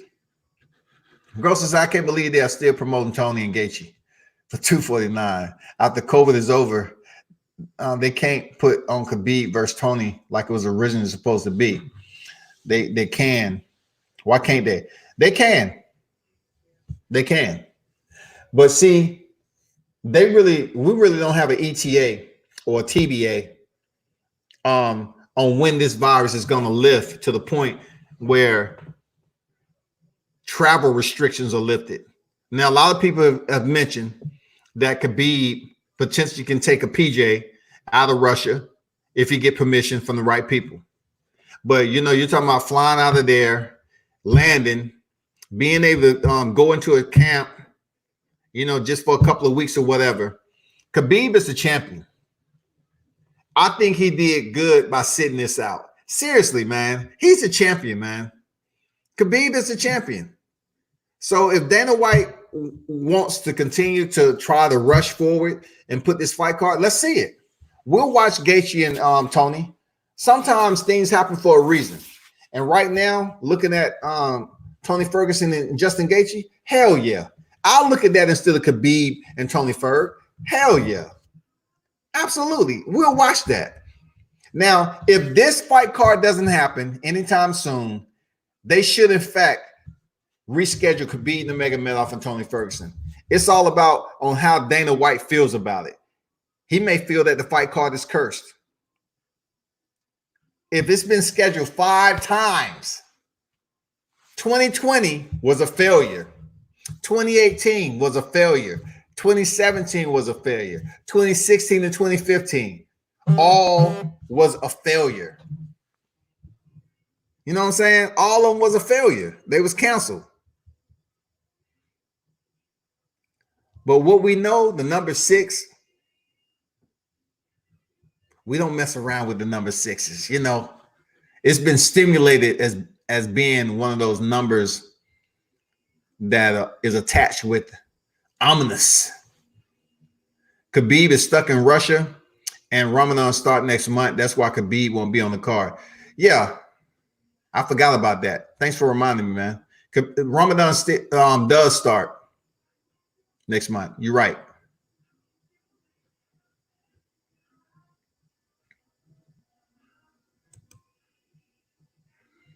Grosso say Khabib have rubbed shoulders with Putin before.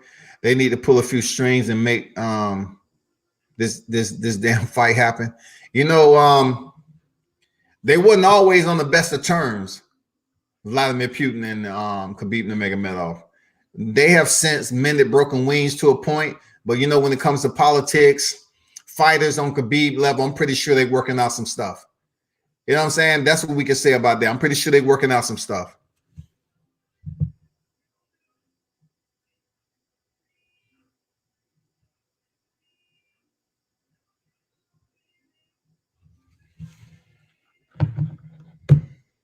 But we'll see what happened, man, because, you know, I'm not going to jump all up, you know, and jump rope on glass, torturing myself for this fight card to happen. We want to see that shit.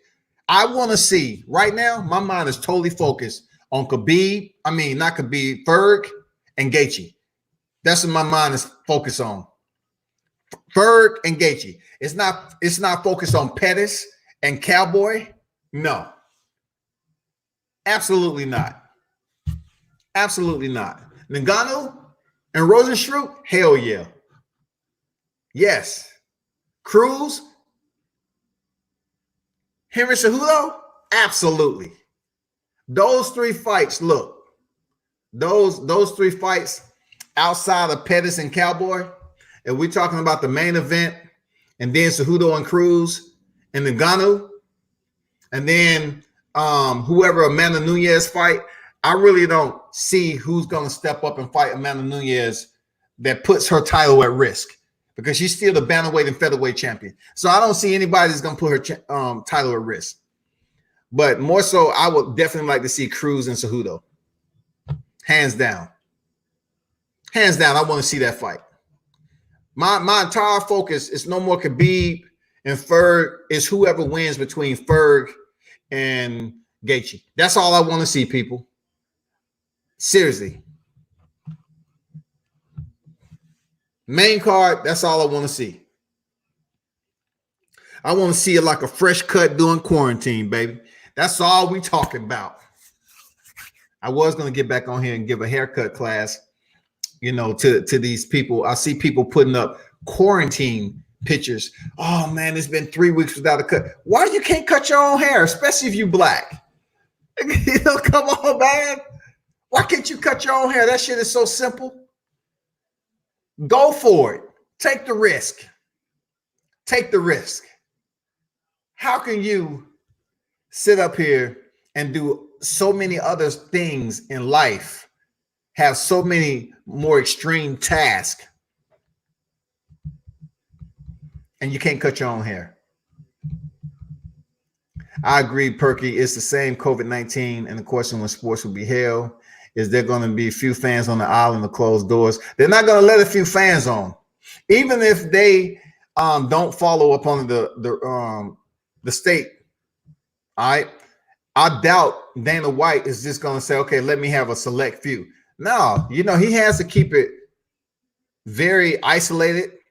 He doesn't want too much of the fight card becoming a shit show, as they call it. He really want to make this work so he can put on the next fight card. He want to make it as professional as possible, be grateful to be even, in a position to put on the fight card. He really don't want to have people sitting around and going live and all this other. No, you really can't do that when they was operating normally. So with these restrictions that's placed on him, he's definitely going to try to do it the right way, people. Guarantee that he's going to try to do it the right way. Torture for Josh. Torture for us and Josh. Cruz versus Hudo would be a really good fight. I'd be so hyped if Cruz come back and wins. I will too, man. I will too. I like both fighters, but I just have a little bit more attachment as a fighter to Dominick Cruz because of his knowledge and the type of style that he has. He has a unique style that is different from any other fighter. And he's one of the best bantamweights ever with injury. We can't imagine if Dominick Cruz wasn't plagued with injuries, how good he could have been, what records he could have set. You know what I'm saying? Could he have potentially set a broken records? You know what I'm saying? That's already out there. If he would have been able to reign at 135, injury-free. But Cody Garbrandt comes in there, and dances his way to a title, man. It was an exciting performance off Cody Garbrandt. But to this day, I don't think Dominick Cruz was 100% in that fight, man. That's just me. That's just my opinion. For the integrity of the lightweight division, Khabib versus Tony must happen in order to give clarity to the rest of the lightweight rankings. No other lightweight fights make sense. The winner, in my opinion, the winner, if this card take place, the winner between Ferg and Gaethje, of course, they should fight Khabib. Of course. It shouldn't be no skip of the line, Conor McGregor going to fight Khabib for a second time. It should be none of that shit. It's definitely not going to be Dustin Poirier. He was subbed out. That's out of the question. We only need to look at the winner. You know what I'm saying? Ferg, Gaethje, if it happens, they face Khabib. Nothing else. If that fight doesn't happen, then Ferg stay in the slot as the top contender, and he faces Khabib whenever they come back.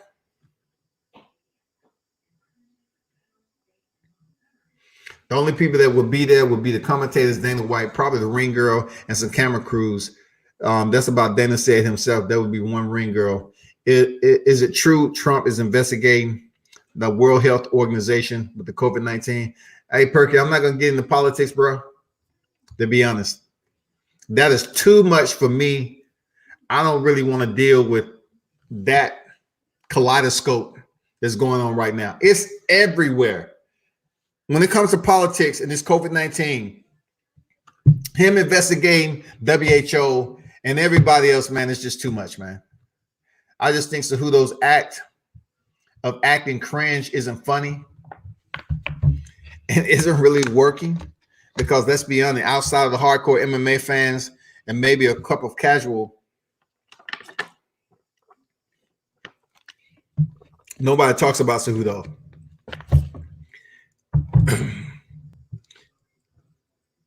What he's trying to portray, people really haven't seen it all the time. But I'm going to tell you, Henry Cejudo is one of the best mixed martial artists that's been in the sport. I know people are going to look at him and say, okay, look at the losses that you experience. But also you have to look at what he's accomplished too, man. He defeated one of the best ever at flyweight and one of the GOATs in the UFC, in Demetrius Johnson, in a rematch. And then he was able to knock out TJ Dillashaw, who was on EPO. He's one of the best. He's one of the best ever. Whether people like him or not, Henry Cejudo, being a former, I wouldn't say a former Olympian, there's no such thing, being an Olympic gold medalist and a 2-division champ in the UFC, he is indeed one of the best mixed martial artists. He will go down in history as one of the best mixed martial artists. When you defy the odds and pick up 2 belts, which haven't previously been done until Conor McGregor did it first. Like Conor McGregor, you have to look at it in this perspective. Conor McGregor, the only thing that's going to hinder him, he never defended the title, but he was the first one to become champ.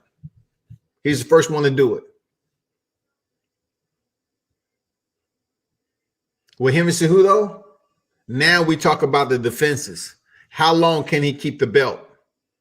How long can he keep the belt? Henry Cejudo has did something that Conor McGregor wasn't able to do. You know what I'm saying? He was able to defend the belt, man.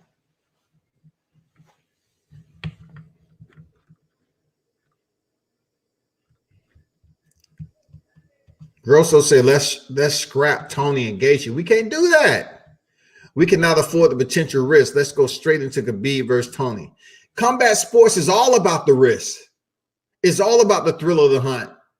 If you can't take risks and go into a fight not knowing everything that you need to know and make those adjustments, then they will never consider you a great fighter. You have to go into something like this without knowing the whole entire setup. You have to sometimes make those changes on the fly. That's what it's all about.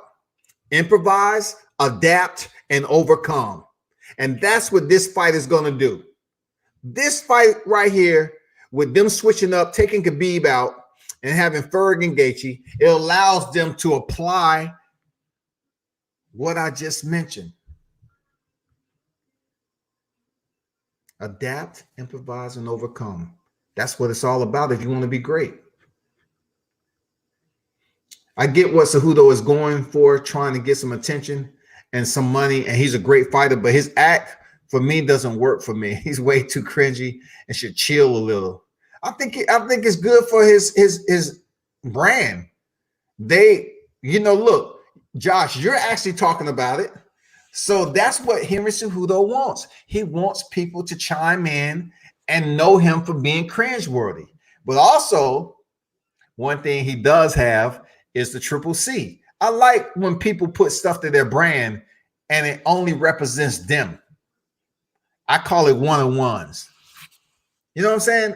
He has a one-on-one. Triple C is a one-on-one, man. The bend the knee. You know, people will say bend the knee and they think of Henry Cejudo. When they say Triple C, they think of Henry Cejudo. So he's doing something right. You know, I kind of like, the bravado. If you have your own brand and how you want fans to perceive you, right now, a lot of people saying the same thing you're saying, Josh. They don't like it. And Henry liked that. He said, cool, I'll take it. Long as they know me as Triple C and I'm cringeworthy. That's exactly what Henry Cejudo wants you to say when it comes to his name. Real talk. I would rather see Gaethje versus Tony than nothing else. I just think the firefight would be much more equitable between Gaethje and Ferg. Because with Khabib, he's much more methodical when it comes to applying his offensive strategy. We know he has some of the best takedown. Well, I would say probably the best in mixed martial arts in the UFC. So we've seen him shoot from crazy distance without even throwing a jab. So Tony Ferguson's whole entire fight plan would be much different if he was in there with Khabib. Now for Gaethje, we all know he ain't shooting in for takedowns. We know Gaethje is going to come in there and throw bombs. Seriously, that's what Ferg probably likes better than going in there facing somebody that's going to put him on his back, and he has to spend precious time getting off his back. You know what I'm saying? I think Ferg is more receptive to stepping in there with Gaethje because stylistically they match up pretty good. You know what I'm saying? They match up real nice. It's going to be a war. The fight may be stopped for cuts. It's going to be a war, people. Seriously. What happened with TJ Dillashaw? He's on suspension, man. He popped for EPO. He is currently suspended. I just seen him on his IG Live. I did. I just seen TJ on an IG Live talking to another fighter. You know, it's funny how fighters want to get on IG Live and look like they're working out and staying in shape. They got to, man. If you have it, I know TJ made some pretty good money. You know what I'm saying? TJ made some pretty good money. And he opened up his spot or whatever. So I'm pretty sure Ludwig is in there periodically working with TJ. Ludwig ain't free. I seen TJ Dillashaw saying he's getting a title shot straight away when he comes back. And I'm like, come on, man, you cheated. Need at least 1 or 2 fights for that, but he'll probably get it. I agree with you on that, man. I believe that TJ should fight a tune-up. It's no way in hell that TJ should get an automatic in the door, off suspension title shot. But then again, you look at Conor McGregor, who went over here and fought boxing, and it took him for them pulling teeth and begging and pleading for him to come back to the sport of mixed martial arts. And look what fight he got. He finally made it back to the cage. Look what happened. So TJ Dillashaw, who's been known to be in shape and have solid, respectable condition, it'll be good to see him come back. He is a cheater, man. He say he fucked up. I have to say, in combat sports, man, it is what it is. He took his punishment. Let's come back. It ain't like he can't fight. Look, one thing y'all need to understand, PEDs do not induce technical skills. It does not. It does not. You know, John Jones' shin kick to Daniel Cormier head was drug-free. That shit was drug-free. That shit was technique. The thought process of John had to put in there to land those low to mid-level kicks and then to set it up where he came over the top to catch DC slipping. That's technique, y'all. TJ Dillashaw is a name and controversy that why I think the UFC will give him a title shot. He's come back. I don't agree with that one bit. He's a cheater and has to work his way back. I don't disagree with that. He has to work his way back. Cool. One, you know, you're talking about one of the best bantamweights. So, you know, one tune-up or whatever, one fight before he gets a title shot. I totally agree with that. But I don't think he should try to go back down there and fight Henry Cejudo after being knocked out. But he's going to definitely have to come see Cejudo. You know, he's going to have to come see him. Period. I might agree with McGregor when he called TJ a snake. Yeah, he did. And Colin called him a snake. He said, a snake in the grass. When no one knew about him cheating. Looking back at it now, it's crazy. Fighters in his camp must have knew. Hell yeah, they knew. Camp must have knew he was cheating. Garbrandt even said it.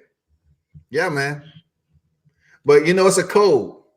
You don't want to sit up here and start dumping shit out in the media because, you know, they'll sit up here, even though a fighter is doing something right, they don't want you to say, okay, you're a snitch.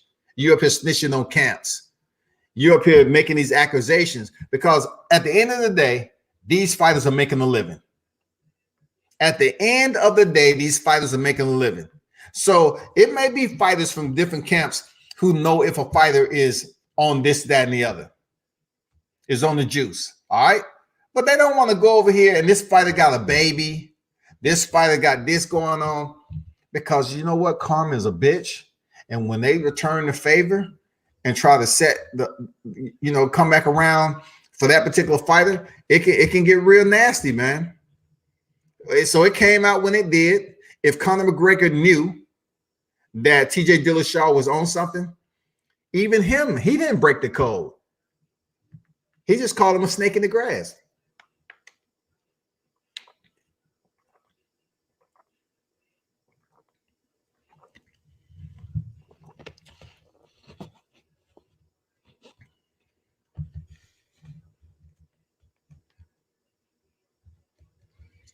Just like Josh says, everyone knows something about someone in their camps. Absolutely. If you say something, they'll probably release something about you.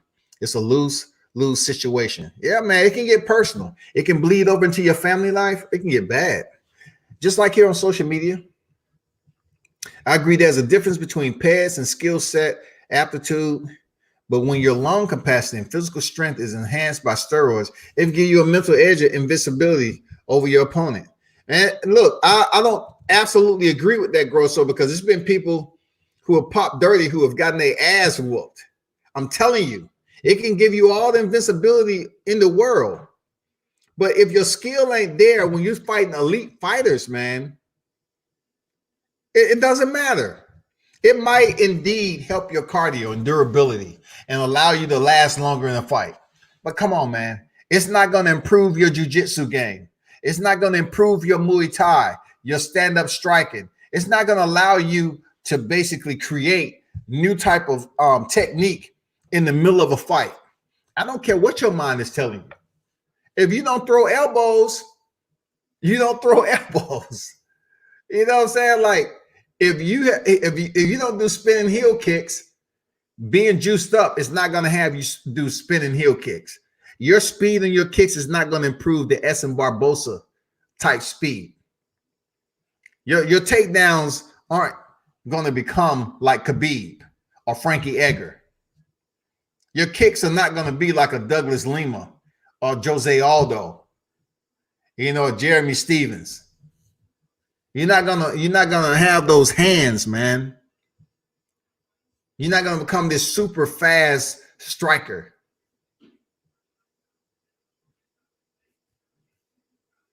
But I totally get what you're saying, though. But it takes more than just a mental edge. Look what happened to TJ Dillashaw. He was on EPO there, Grosso, and got starked. He got starked,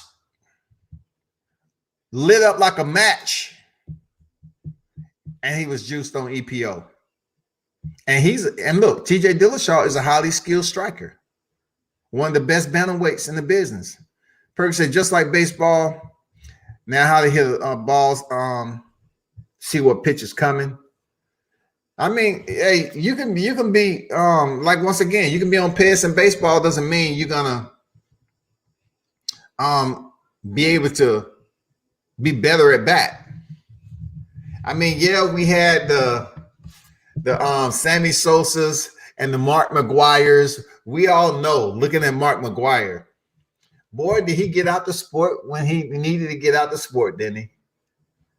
You know what I'm saying? We all know Mark McGuire was juiced. You know what I'm saying? Then Sammy Sosa was trying to make history too. Mark McGuire broke the record first. They gave him all these prizes and all these damn lucrative monetary gifts. This dude just disappeared, y'all. And then we ain't gonna mention Barry Bonds. They just mad with Barry Bonds, man. Even though he hadn't been convicted. It's crazy how Nick Diaz, who's basically retired, has tested more times this year than Paulo Costa. That makes no sense. Some questions what USADA is even doing. What Nick Diaz has been tested for, they were smoking. Now that marijuana is legalized over there, they're kind of having a bit more leniency to marijuana usage. Times is changing. Seriously, times is changing. And all the litigation and law and legal rigmarole what Nick Diaz was going through when he was popping for marijuana and all that shit, man, it's just bad. Did he pop for anything else? Did he pop for like anything else? I don't think so, did he? Wasn't it like marijuana? I'm not sure, man. But the Diaz brothers, man, Nick Diaz, we definitely want to see him fight. But, you know, him and Dana White haven't had the best rapport. You know what I'm saying? They had a strained relationship. That's been documented, well documented.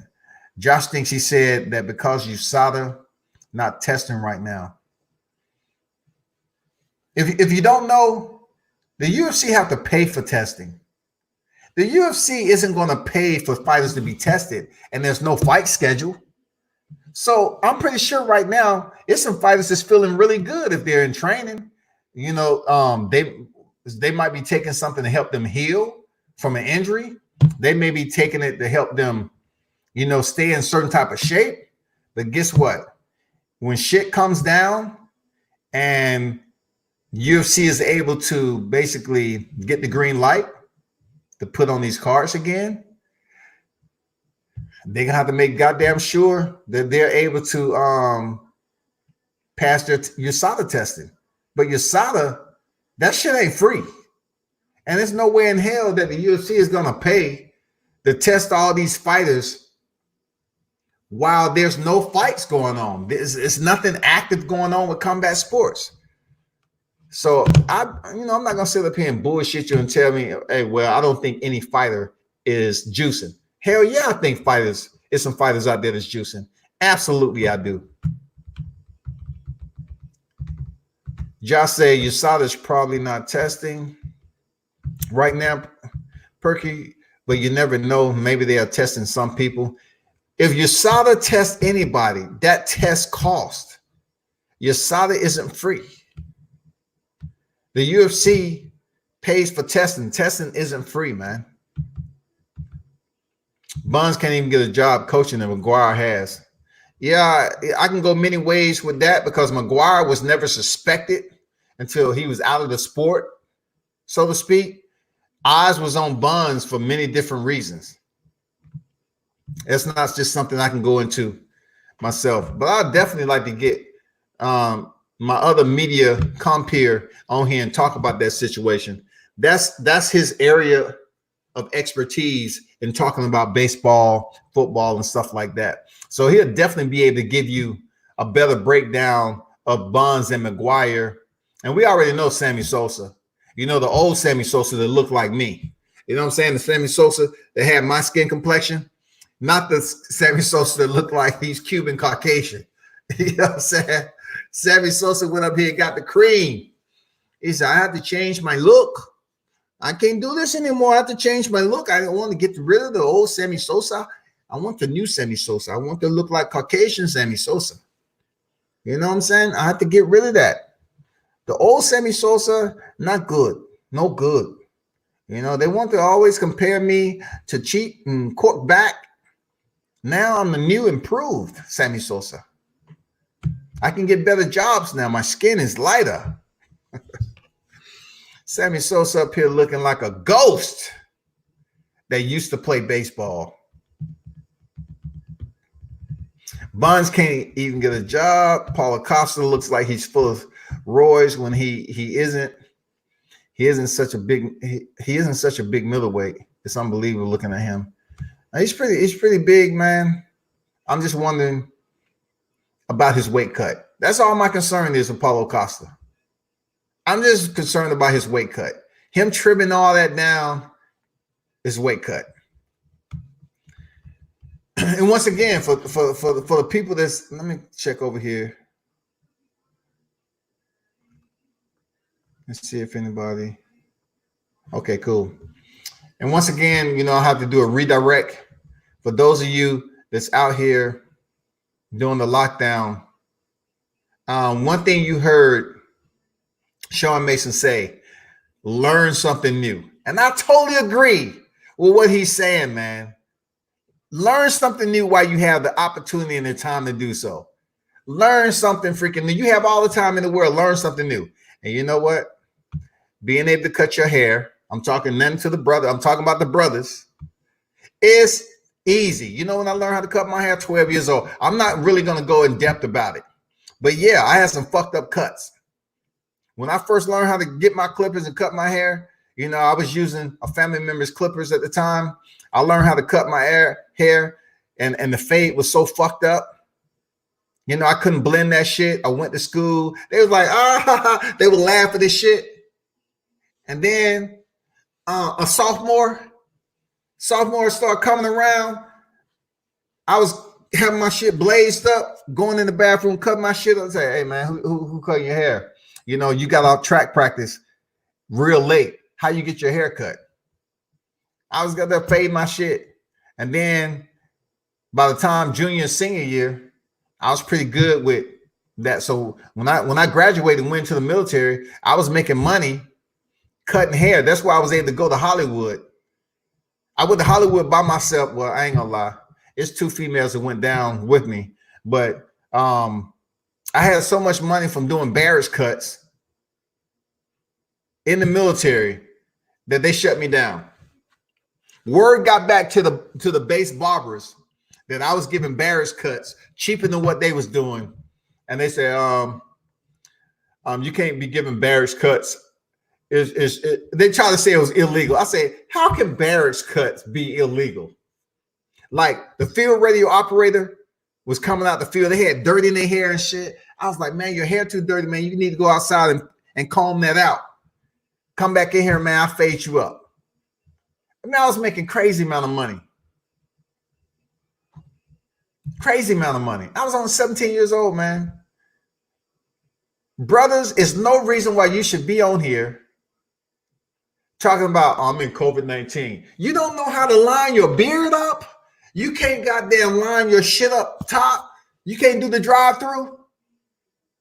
You know what I'm saying? You can't do this shit. Man, it's so simple, y'all. Even if you take some clippers, get the basic guard of one and adjust your clippers and just glaze over the top of your head. Comb it, glide over it. Take off the rough edges, man. Lower the clipper guard, lower the clippers just a little bit till it cuts a little lower. Take it down. The whole art of it is knowing how your hair grows. So just take the clippers, go over your hair, just trim off. You know, if you don't want to really go into the fade process of tapering, skin fade, whatever, all you have to do is just take off that hair, comb it, continue to go over it, and then you know, find some edges. Make sure they're clean with a nice blade on it, and you can line yourself up, man. It's easy work. Easy work. Easy. It ain't no COVID-19 lockdown with the haircut over here. Whenever I feel it, I just go in there and cut my own hair, man. You know, yeah. Easy work, y'all. Same here, Perky. We need fights. I cut my own hair too, blend and everything. That's what's up, man. It's easy work, man. I can't believe how many brothers out here can't even cut their own goddamn hair. Don't go on live no more. You got a lot of brothers that won't even go live during COVID because they don't have a haircut. Look, I want to do, you know how you got everybody that's doing these, put the shit up to the camera and doing all that shit, right? I want to do a video with no cap. You know, no baseball cap. You know what I'm saying? Let the hair grow out a little bit. Cut that shit. No baseball cap. No Scully. No baseball cap. Nothing. I see brothers wearing baseball caps, Scully hoodies, all that. No, show it. Show it. You know, goddamn. You know, put the clippers to it. Line it up. It's simple, man. You should be. Look, this is the perfect time to be fucking your hair up, so you can learn something new while you lock down. And then especially if anything else, my brothers, if anything else that you learn how to do, learn how to line up your hair. Because when you line up your hair, you don't push it back as much. If you got a barber that's going to line up your hair and then take a damn blade to it, that's going to push it back just a little bit more. But when you line up your hair, it's easy work. you have more respect for the hairline, y'all. You have more respect.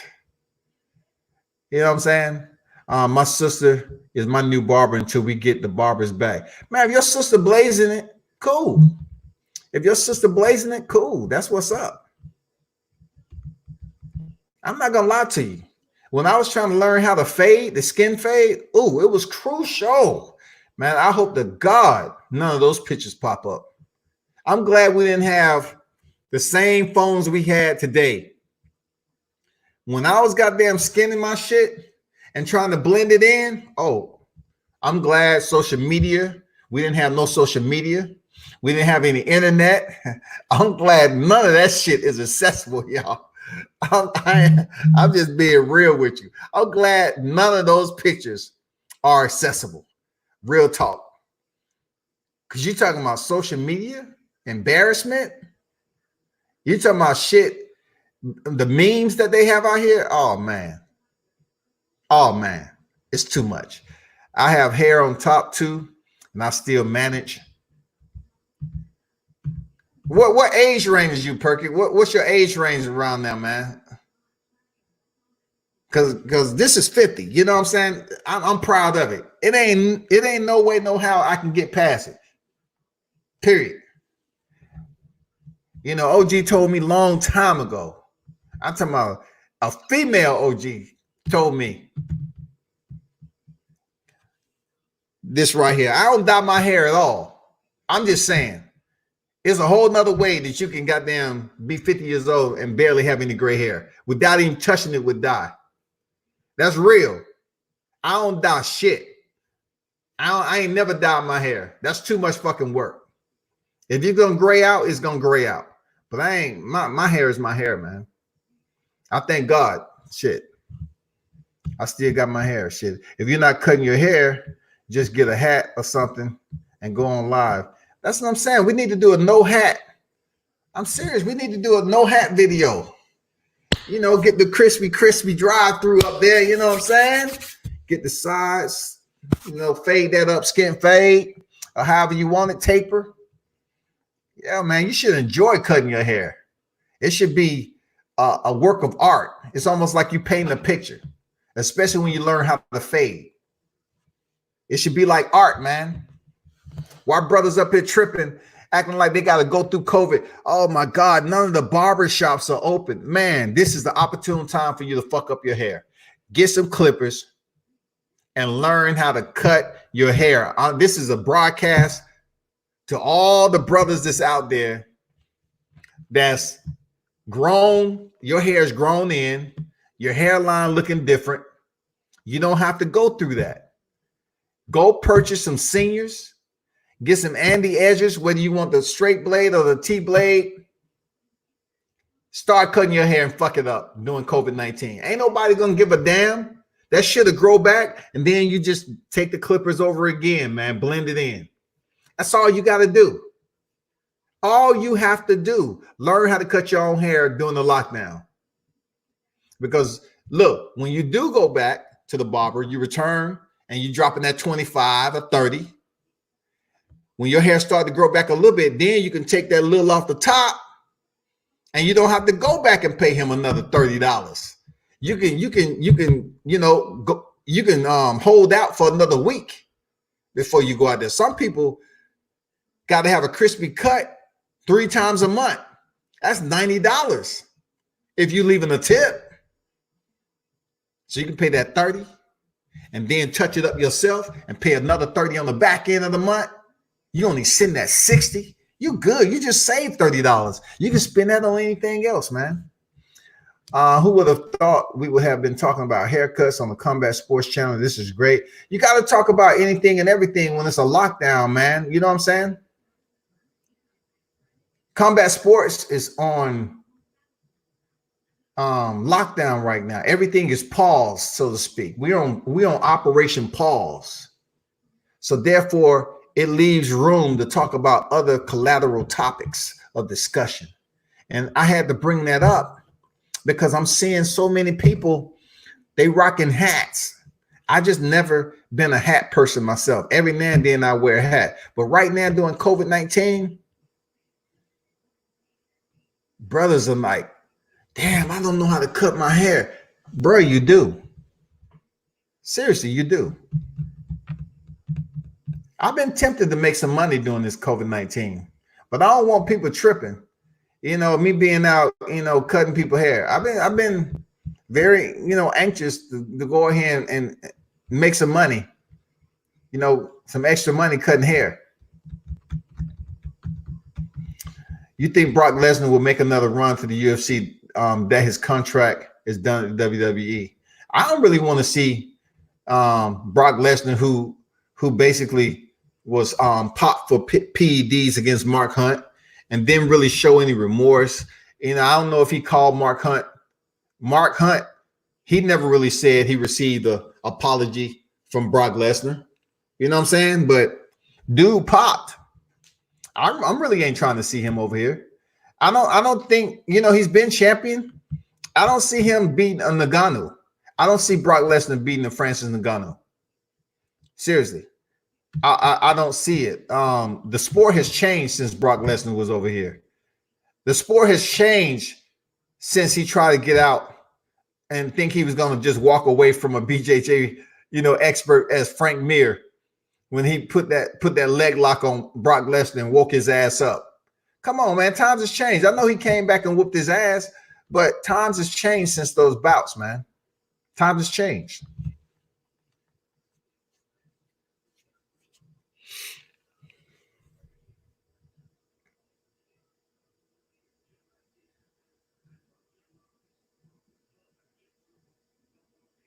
I think Brock's time to join the UFC again. The past when DC called him out years ago, we should have went back. I think if he does come back, we won't have a chance against the top guys in the division. I don't see it, man. And it will be good. Look, the one thing about Brock Lesnar coming back, if DC doesn't decide to face Stipe or whatever the case, he wants Stipe for a trilogy, so he can leave the sport. They'll pay to see Brock Lesnar come back and fight DC because you're still going to have Brock Lesnar fans out there thinking because he's so big, he's going to come in here and run through DC. DC will smoke Brock Lesnar. The one thing Brock Lesnar couldn't do, he cannot go into the championship rounds with a full gas tank. DC can. We've seen DC. DC, like I said before, is one of the best UFC fighters, one of the best mixed martial artists ever. Regardless of his loss to Jones, that is his equalizer right there. John Jones, a light heavyweight. But a heavyweight, he's one of the best out there, man. He knocked out Stipe and Stipe stopped him. He knocked him out. You know what I'm saying? But still, 2 losses on your record? Man, DC's a beast, man.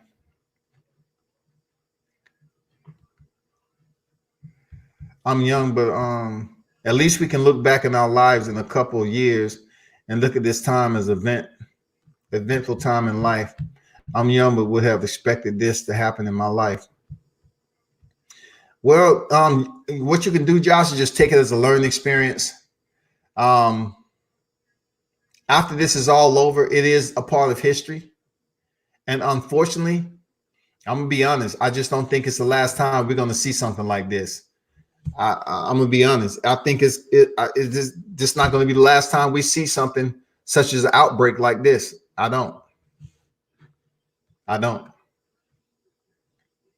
That's something you can talk to your family about.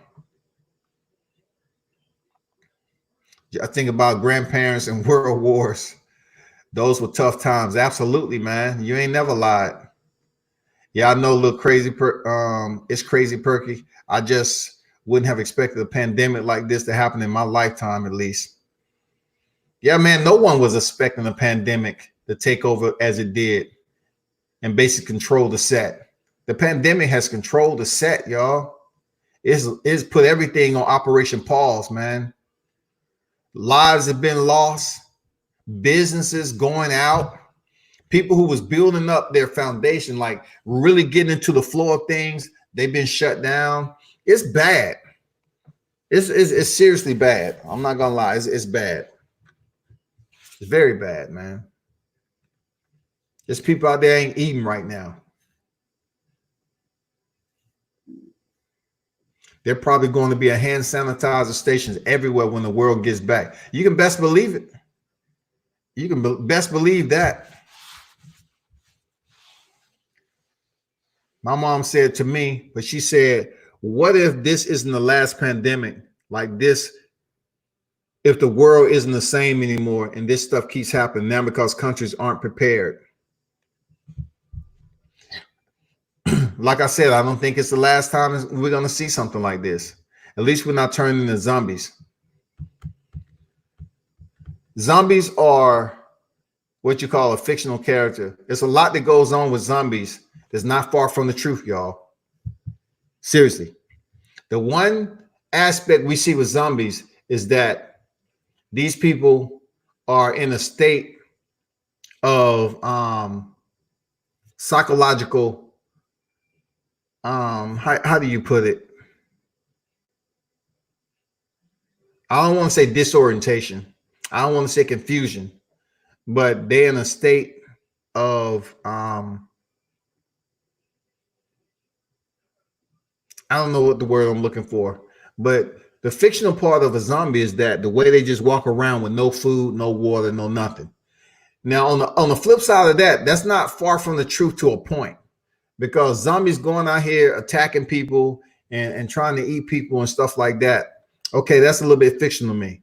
But when you talk about a combat sports channel talking about freaking zombies, man, this is not within my scope. But I'm gonna tell you what I do believe is that when you have seen people out here on this flocka and all these other drugs that had these small goddamn leaning over and they can't move, they freaking paralyzed, dog. That shit is zombie. Like, I remember them doing a special on TV, right? And they was in this particular neighborhood where you had people strung out on this shit and they actually looked like zombies. The only thing about it, they wasn't really walking towards anybody. They was just basically walking on the sidewalk or in the street, and they was zoned the fuck out, like they was high as shit, and their body was just moving just like a zombie. This pandemic is not over, people.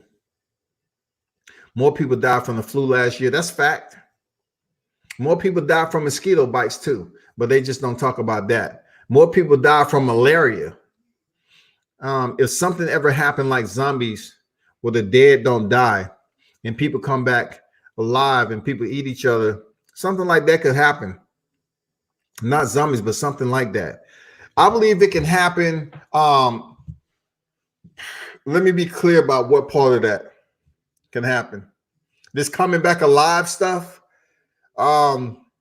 In order for your body to come back alive, you have to be chemically placed in, you know, for your body to relapse and then recover, or whatever the case may be, outside of my medical scope, right? But people eat humans, according to, you know, what country you in. It's people eating humans already. That's been going on forever and a day. You know, look at Jeffrey Dahmer, sick bastard. You have people eating humans all day, but when you're talking about people up in the street running up to you, taking a chunk out your neck, remember one thing: we still have what is called guns out here, and gun laws are becoming much more accessible to a larger scope of citizens who's trying to, you know, own a weapon. That's a good thing about being a gun owner. They're opening up the laws, man, for more people to own a weapon. Right now, gun sales have skyrocketed since the beginning of this pandemic. It's been absolutely on a whole nother level, man, of chaos.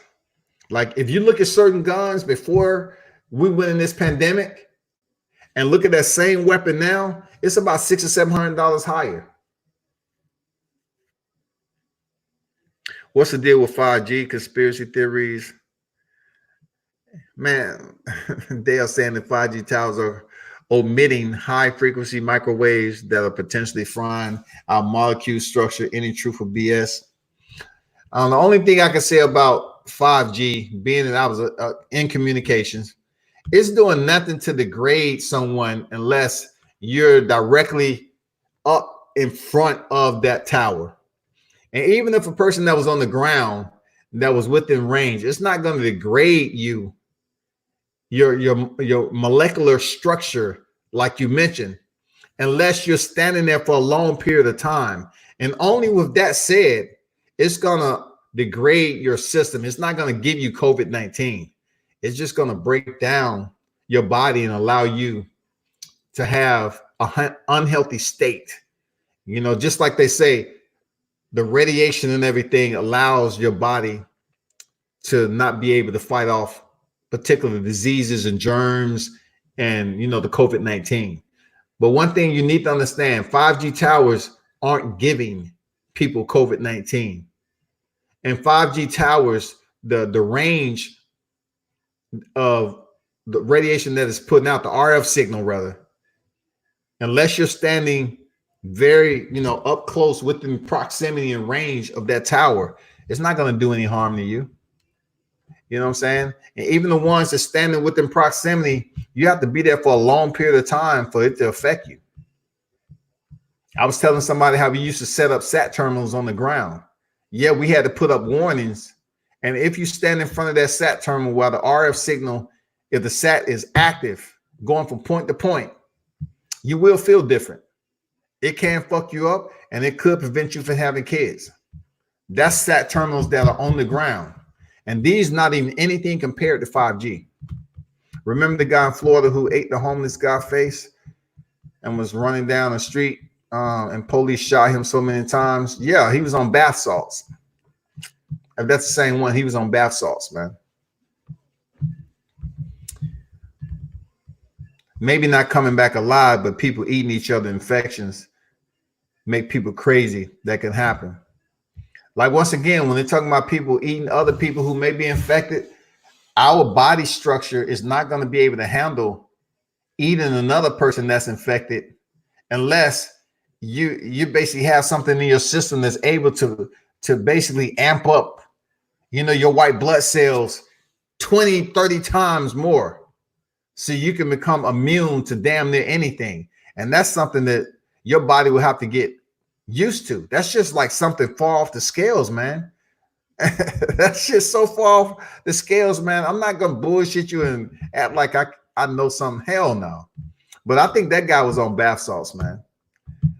Maybe not coming back alive. People are acting like zombies fighting over toilet paper. Who would have thought this would have happened last summer? If you told someone this would happen, they would have called you crazy. You damn straight, man.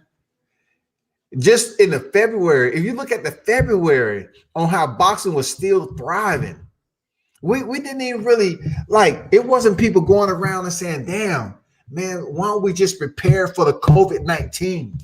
Let's go start getting toilet paper. Let's start getting Lysol, stacking up. No one was in here preparing for that shit. We was going on about our business until the news started coming out. You know what I'm saying? And people's like, hey, we got people breaking out. You know, we got COVID cases coming down here in China.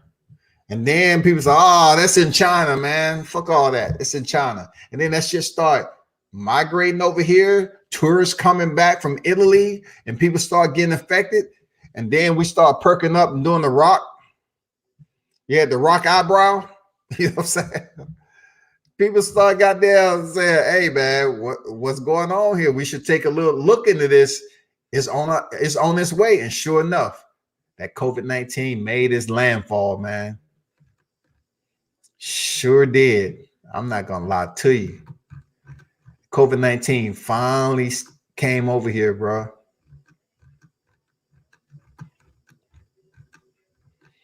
I hope it don't hang around too much longer, though. I'm not going to lie to you. I hope it don't hang around too much longer. In February, all the sports organization TV companies need to get things rolling, or else they're going to start losing billions. To see XFL file for bankruptcy, just start if these other sports don't get things going. You know, they can't do anything unless people, it's too much risk for them to start opening up the gates for business start operating in, normal, because even with you have businesses that's taking orders at the door, like the Panda Expresses over here, they're still taking orders at the door. There's plenty of restaurants that still has the door open. And then there's a lot of restaurants that saying, you know what? I don't want to have one of my personnel placed at risk taking orders from customers with the doors open. So they just shut down. There's no way they can operate unless they're making a certain amount of money, a day. So it's a lot of your favorite restaurants that shut down. Like you look at Outback. Outback has numbers all through their parking lot. And you have to call in and place your order and let them know what parking lot number you're parked in. And they will bring your food out and basically put it into your vehicle on the passenger side after they receive your payment. But you still get your Outback though.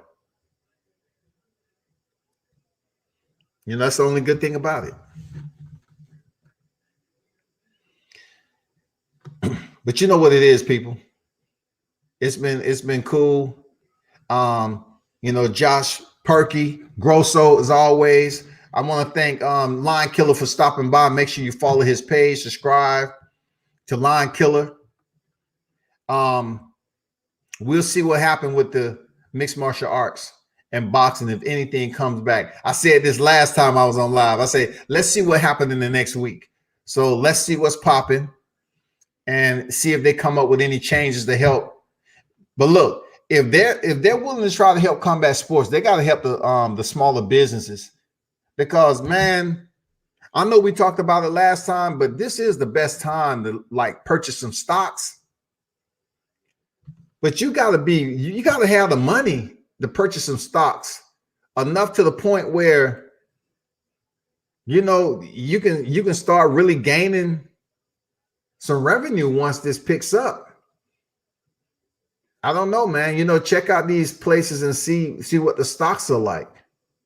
They try to, make some money, man. You never know. This might be the opportune time to make some money, to buy some stocks. But hey, last shout out to Sean Mason for stopping through, man. Real talk. It's good to find out about another fighter that's on the come up. And some of you fighters that tuned into his interview, kind of listen to what he said, man. He had some very solid points he was making. To be so young in the game, he has a very savvy mindset to when it comes to his business. So you got to, give a salute to young cats in the game like that has good leadership, good support systems around him, his mother, his coach, and everybody else that's contributing to, him having his own business. So salute to you. Thanks for dropping through World Combat Sports. And y'all be sure to turn up and tune in to World Combat Sports.